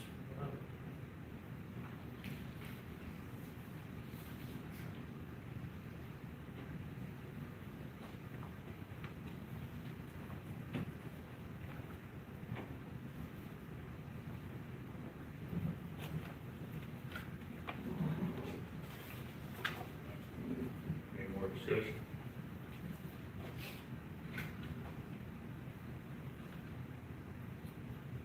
Accept the motion. Do we deny it? I'm not gonna sign it until they sign it, so, I mean, y'all can do what you wanna do, but the Engineering Practice Act says that nothing is supposed to leave their office without an interim review stamp or signature on it, so it's out of compliance, and if you want to deny it, that's up to you. I mean, all these plats have always had, all the signatures, all been signed by the engineer, the surveyor, Phelps, whomever else, developer, whoever needs to sign, it's all been signed before it gets here. Loses, deny it or table it, or what do you want to do? It really is up to the commissioners. I would, because the plat as it stands was recommended, and this meets our standards, you could either approve it with conditions, the condition to bring it back to the next commissioner's court and collect signatures after he's collected the signatures. It is a binding contract. Or disapprove it, and I can do the same, bring it back to the next commissioner's court. You can do it with conditions and bring it back. I'll make a motion to approve it with conditions that the correction be made on the plat and brought back to the next court. Second. Motion made by Commissioner Perdola, seconded by Commissioner Egan. To approve with conditions and bring back specs for signatures. All in favor, say aye. Aye. All opposed, same sign. Motion passes. 19C1 and 2, subdivision Creekside Estates, review and approve final plat, discuss and take action. That's probably two different motions. So this subdivision was given an unfavorable recommendation from our review committee. It is pending some engineering changes, so I asked that the court at this time disapprove it, so that it's brought back to our department and reviewed by our engineers. I guess the next would be another motion, but the same for the letter. I guess we're gonna talk about that now, so is there any changes that would affect the letter of credit, or? The letter of credit was not provided to me in time, so if the court would like to table that motion, it would be coming back to the next commissioner's court. But as far as the plat, I do recommend that you disapprove it at this time, pending some engineering changes that need to be made to the plat. That probably affect the letter of credit. What changes they get? Oh, so that was my question, is there changes in the application that affect the letter? Oh, okay, I remember what you meant, is that? Yeah, so this one they needed, they don't have a detention pond on there. We're talking about lot 11, put private road in there, so they don't landlock themselves. There was a lot going on with this subdivision right here. I'll make a motion to deny the Bay Spring Ranch. Oh, it's the Creekside. Creekside, I'm sorry, Creekside Estates. My mistake. Second, sir. All right, there's a motion to deny the approval for Creekside Estates. Mr. Perdola, second by Commissioner Martin. Some comments? All in favor, say aye. Aye. All opposed, same sign. Motion to deny is approved. 19C2, discuss and take action on the acceptance of the letter of credit. Family talk. This was not provided to my office in time, so I didn't have an amount, and I'm sure it might change now that these engineering changes will be made. So you could either disapprove it or table it for next court. I'll make a motion to disapprove the letter of credit for Creekside Estates. Second. Motion to disapprove the letter of credit by Commissioner Martin and second by Commissioner Hayes. Any other comments? Discussion? All in favor, say aye. Aye. All opposed, same sign.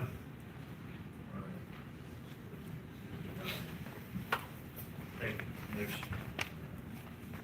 Judge Whitman, Paul Fowler, Fire Marshal, discuss and approve contract with certified payments to accept online fees for fire marshal permits and inspections. Greens Court, I didn't have it last court session, which was the actual agreement. Wasn't one that came with one. I worked with Genevieve's office to get a copy of her agreement. We got them to change the name for the fire marshal's office and our bureau code. We did send it to legal to look over to make sure it was correct. I believe I said it was good to go. So just for your signatures, I believe probably on your tablets, I wasn't sure. Other than that, that should close out this process for certified payments. So, just getting with the Treasury Department to wrap up that back end of it.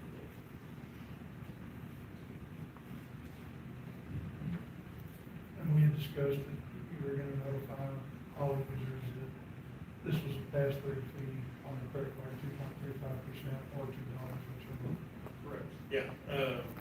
I couldn't envision us just having, with what they're paying for, the $2 probably would be used as Yeah. Yeah, we're gonna put that on the, we have a WCFO permits site where they upload all their plans and all their stuff for plan review. We'll put it on there through certified payments, so that's a class. So that will come out of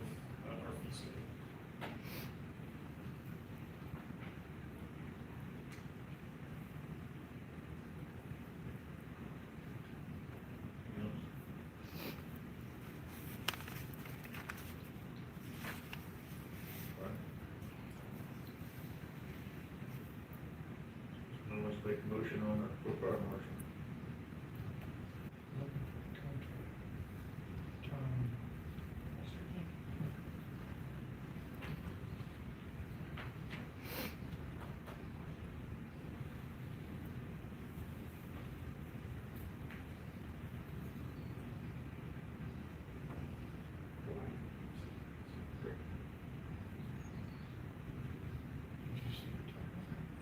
I don't know how that works. Second, say time. What was the question? Term limit on it. They would run that contract. How long is the contract? Did you say definite? Mine is, and they were gonna copy mine. We don't pay anything. The county does not pay anything.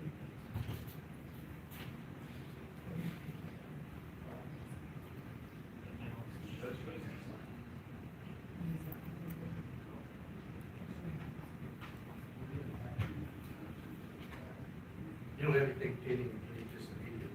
No. We haven't begun using it until August, Ross and I started. Motion, please. Before we can sign.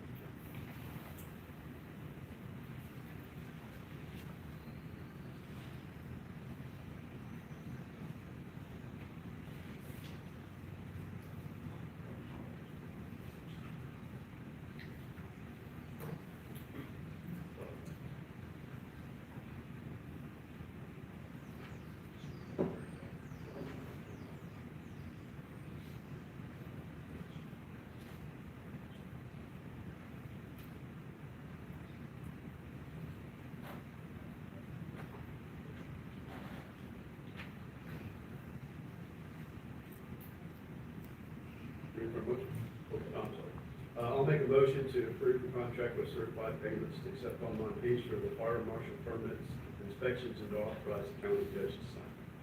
Second. Motion made by Commissioner Martin, seconded by Commissioner Aiken to let the judge sign the certified payments and accept online fees. Any other discussion? All in favor, say aye. Aye. All opposed, same sign. Ayes have it, motion passes.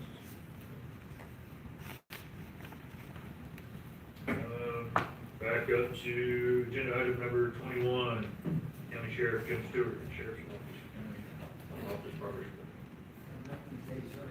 Nothing today, I think he started talking. All right, moving on, agenda item number 22, Genevieve Martinez, County Clerk, discuss and take action on Commissioner Court minutes.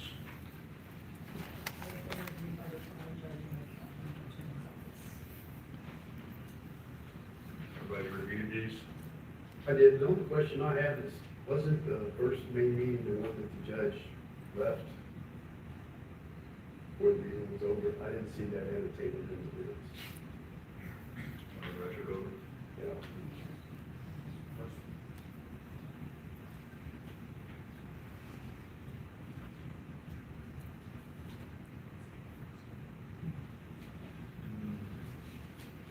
I went back and looked at April, because I thought it might have been in April, but I didn't see anything then, so I just, whichever one it applies to, we just need to figure it out.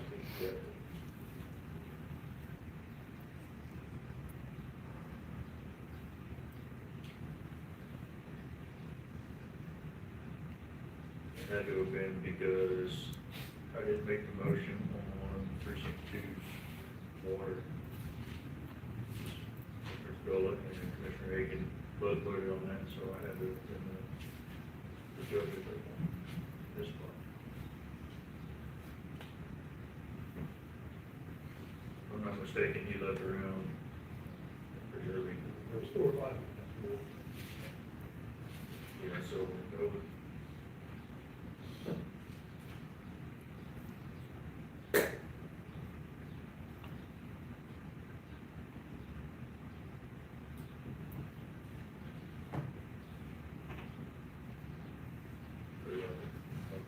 That would be, yeah, you did the May 11th. On May 11th, you did.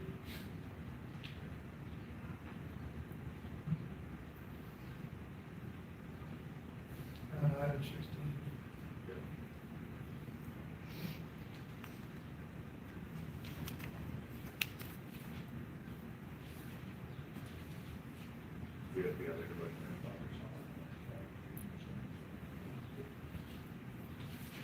did exceed it, so. What date was that? The May 11th. May 11th. But you adjourned the meeting, you wouldn't have adjourned if you didn't want a meeting, right? Well, I didn't accept, reason two, County Road 203, County Road 204. Well, it is, so.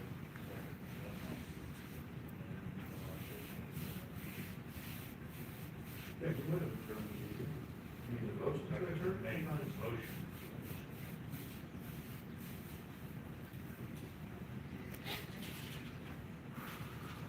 Someone says I did. Well, no, was it the last meeting? I don't think it was the last meeting. Except for See, on April 27th meeting, because you did not adjourn that one. Maybe it was, that's what I was trying to figure out. I couldn't find it on either one, so. Yeah, and I it just- was April 27th, and Judge left at 9:38 a.m. Okay, is it in the minutes? It was in the last. This is previous motion. I know, that's what I'm asking, but Oh, yes, it's in the yes, sir. minutes that he got it. Yes, on April 27th. All right, thank you. Thank you. So, I think it was because there was some. All right, so back to the minutes. All right, and I'll make a motion to approve the May 11th and 25th recess. Second. Motion made by Commissioner Morgan, second by Commissioner Aiken. Any other discussion? All in favor, say aye. Aye. All opposed, same sign. Motion passes to accept the minutes for May 11 and 26. All right, so agenda item 23, LMC Butler, Human Resources, and she didn't have anything, right?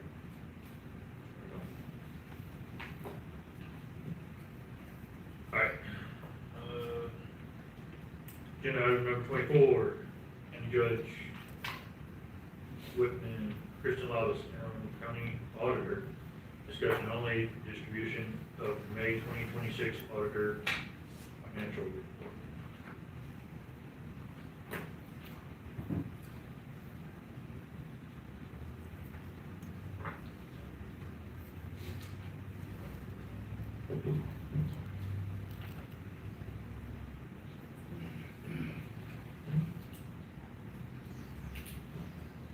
This financial report is gonna be for May 2026.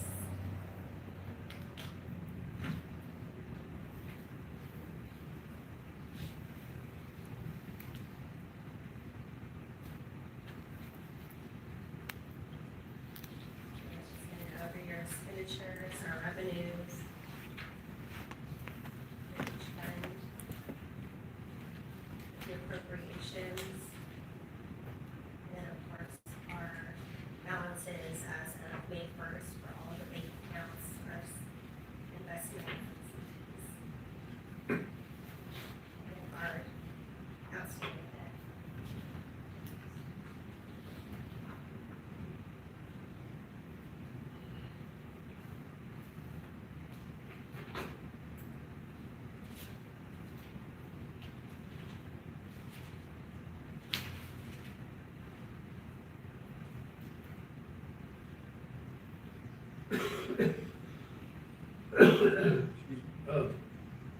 So we about where we normally are on general fund revenue? Seems like we're a little low to me. I believe we're 70%. You want to take 80.87?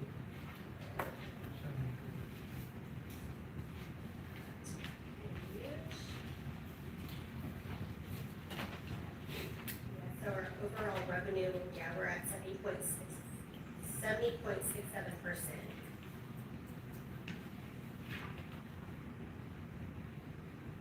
Where are you getting that? So if you look on, I mean, I'm on the first page of Wilson County Commission revenue, and it says general fund is 80.87. that's just general fund. Yes. I'm looking at the grand total, so on page 4 or 5. Okay, no, I'm talking about general fund revenue. Okay. Oh, yes, yeah, that's 80.87%.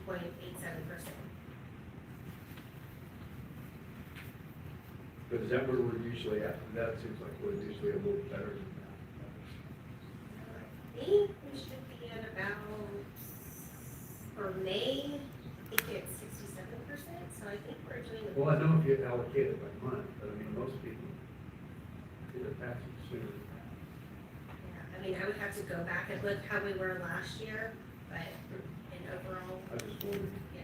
Because hopefully it all works out.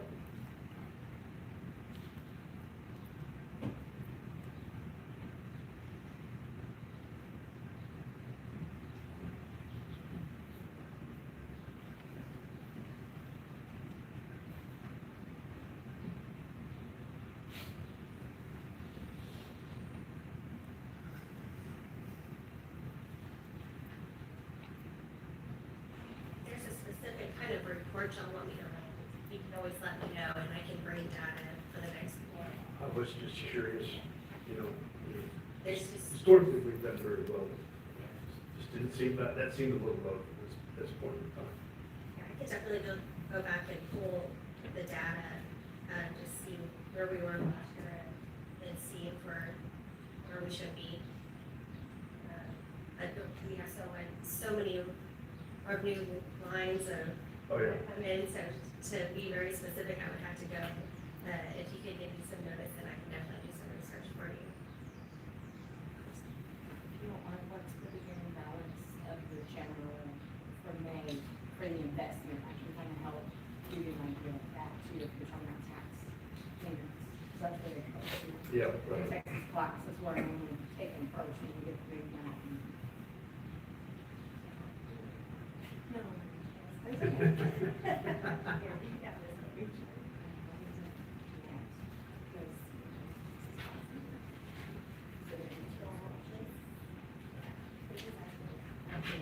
okay. Okay.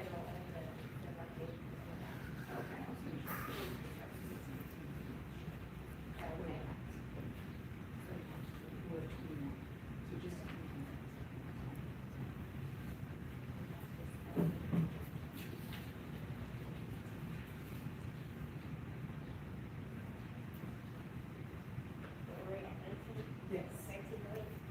Just regarding, you're asking about taxes being paid and what income tax is 19 roughly around this time. That was collected and showing it now in general 21. But it was kind of help please show an account of as far as taxes being paid, what we've gotten from John.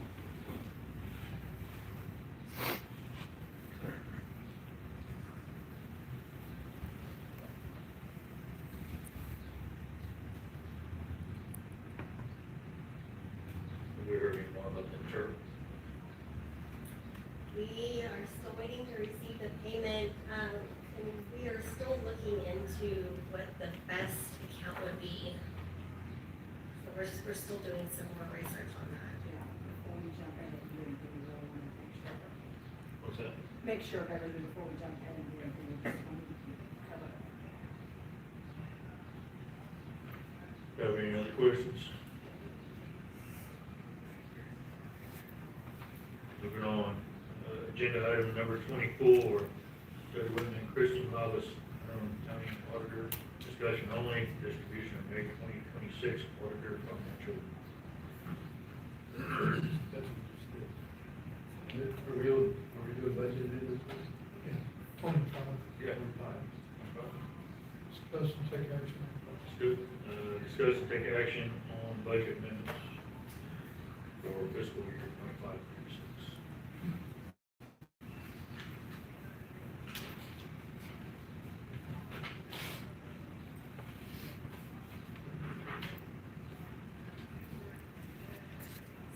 It's kind of in a continuation of last commissioner's report. These were just the departments that I didn't have all of their information on time.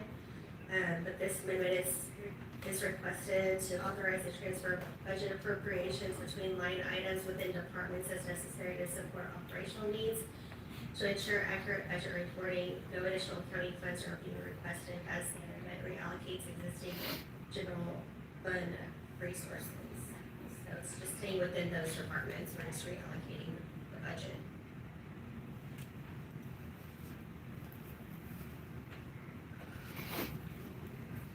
Do you know what all these supplies for the collection facility are for? Do you have any idea why that's so over?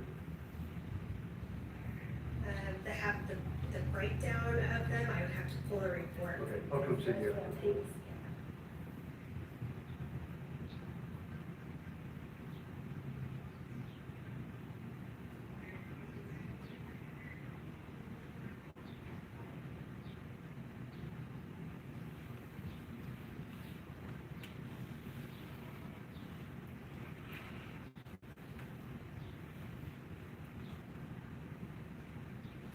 Is it over, or did they just take it and line it underneath another budget line?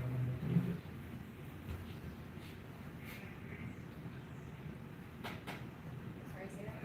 Are you asking me something? No, what I was addressing, what Commissioner Martin said on the collection facility, it looks like they went out of miscellaneous supplies and maintenance and put it into supplies operating. No, I think that's where she just took it from the balance, right? Yes. Took it out of miscellaneous. Yes, so we're taking it out of miscellaneous and putting it into, supplies, operating supplies. That's what I said. Well, my question was, is why is their supplies so over budget? That's my question. That's, you know, Okay. significant. And what I was saying is that, you know, in our budget line items, that there are things that are, what's called gray, they fit in more than one spot, and it may just be a realignment. Yeah, I mean, they only had $200 budgeted in supplies when it probably should have been. instead of It should be, miscellaneous, but, it should have yeah, been I just was curious as to what that was. But Ms. Lavis and I had a conversation about this thing, so I think there's some ways to fix this for everybody. So she's still working on it. I'll make a motion to approve the budget amendment as presented by Ms. Lavis. Okay. I have a motion to approve the budget amendment. Commissioner Martin, second by Commissioner Hagan. Any other discussion? All in favor, say aye. Aye. All opposed, same sign. Let's have it. Approve the budget.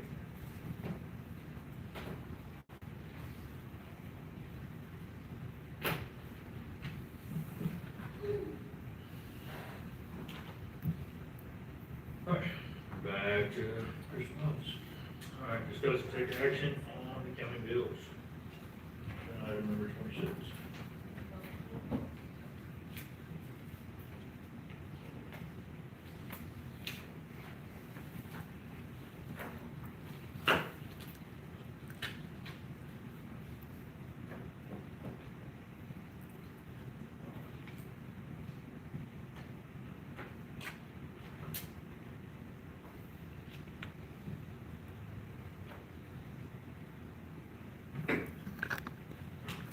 The bill total is gonna be $219,497.83.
I think they had a late bill or two, I know I got asked if it was mine. On the collection facility.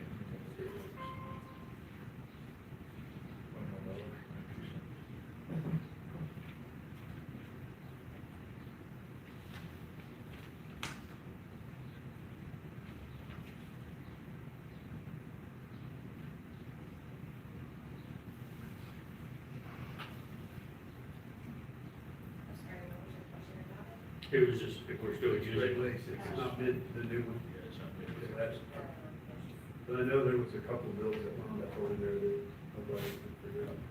Actually, I paid them here, but I mean, they were all resolved, but they didn't pay. Yeah, she's had a few issues with her. Yeah, I know.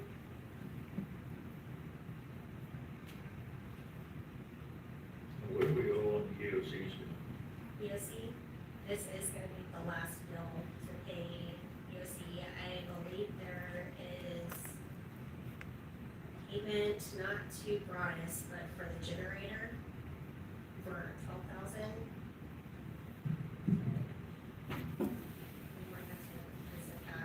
And that's coming out of the same funding, or is that coming out of the county? That's something that's probably gonna have to get discussed. Is that on our extra account?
Anybody got a motion? County bills?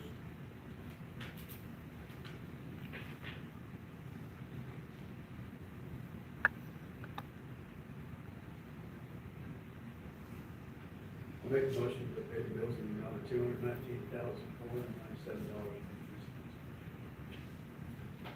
Motion made by Commissioner Martin, do I have a second? Second. Second by Commissioner Beardola. To accept the county bills. Any discussion? All in favor, say aye. Aye. All opposed, same sign. Motion passes, pay the bills. All right, agenda item number 27, open it up to the Commissioners Court, announcements by commissioners, and status updates, information only. I got a couple, so I know Ms. Wallace wanted to discuss the budget calendar a little bit this morning. And so I am planning on sending out the department's worksheets this week and next, in hopes to get the information back so we can start plugging in numbers for the budget. I would like to see that, I believe I put the 26th of June, I believe that's a Friday. So I'll be working on that.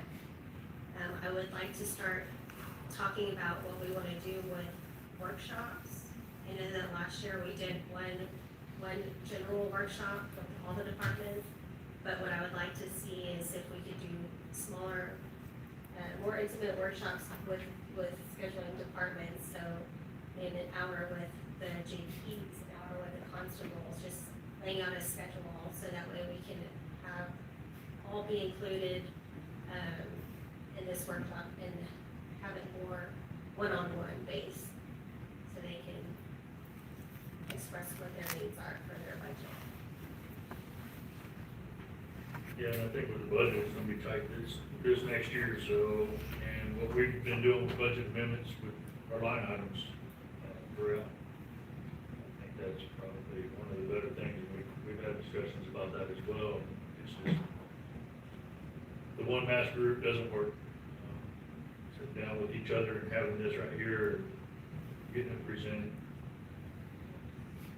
what we need in the county, what we want in the county are two different things, so I think we need to resolve that in a better way. Have this discussion. But do you envision calling the court to have the workshops all along the way? So I would like to have a schedule. So my thoughts were if, once I send out the worksheets, I can ask if they would like to present something to the court. And then if they do, then I could put them on a schedule. And then we can have a schedule, I would say after Commissioner's Court, you know, if, after we conclude court, maybe go to lunch, come back at 1, and then depending on how long y'all want to sit in here, we could do it from 1 to 5, or with the next, I would say in July, I would like to see these workshops happen. So after each Commissioner's Court. I don't think it just has to be on the court, I mean, We can just. We could do it. Yeah, so you can find out how many people want to actually, and there may be some that we really want to hear from too, so you can do that. Yeah, I don't know that all the departments will come, but probably the larger departments will come, and I know most likely, I've spoke with a few who have concerns on what they want, to change in their budget, so I would say the JPs would probably come, possibly the constables, mostly the bigger departments.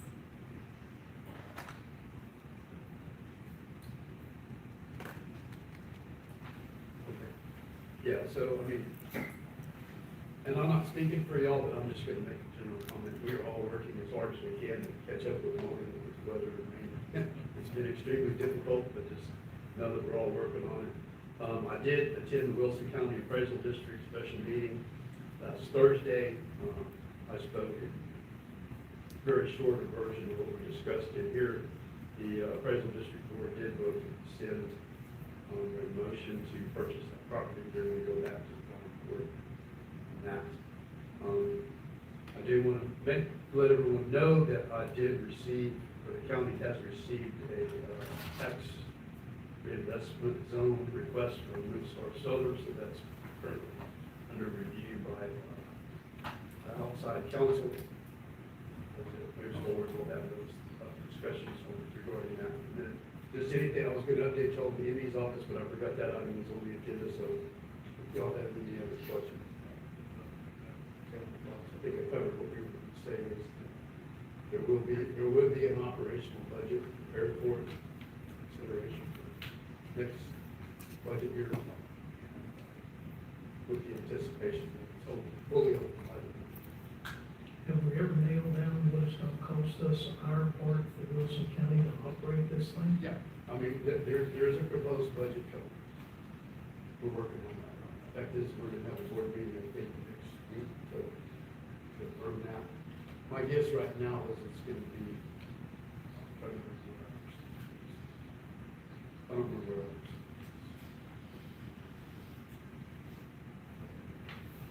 But I mean, it will be a significant amount of money, but it's not gonna be what really cost.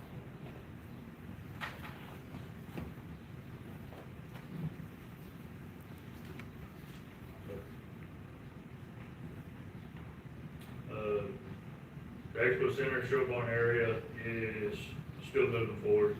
They are still building the inside. Red Dot is still working on the metal, so that should be coming out, if I remember correctly, sometime in August. So, nothing stopped over there. Every engineer for the metal structure and everything else, but they are continuing the CMU and putting everything up internally as we move forward.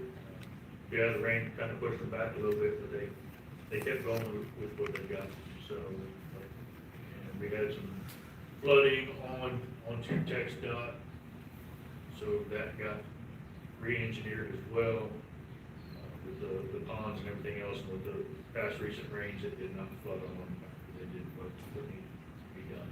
So the tech stuff has been working with us, we've been working with them as well. So we'll go. Agreed with the shredding, yeah, we're all the way behind. We're getting there, Johnson grass is taller than anything else, we got it. We're getting there. We need Samantha back, tell us how we can get some of those funds, make sure they're all. Just put them on the right of ways, yeah, be great. So, but, yeah, that's what we're at. Anything else? Motion to adjourn? Motion to adjourn. Second. Are slow. Well, our ace in the hole's busy today. Yeah. All right, so motion made by Commissioner Perdola, second by Commissioner Martin to adjourn. 11:23, we adjourn.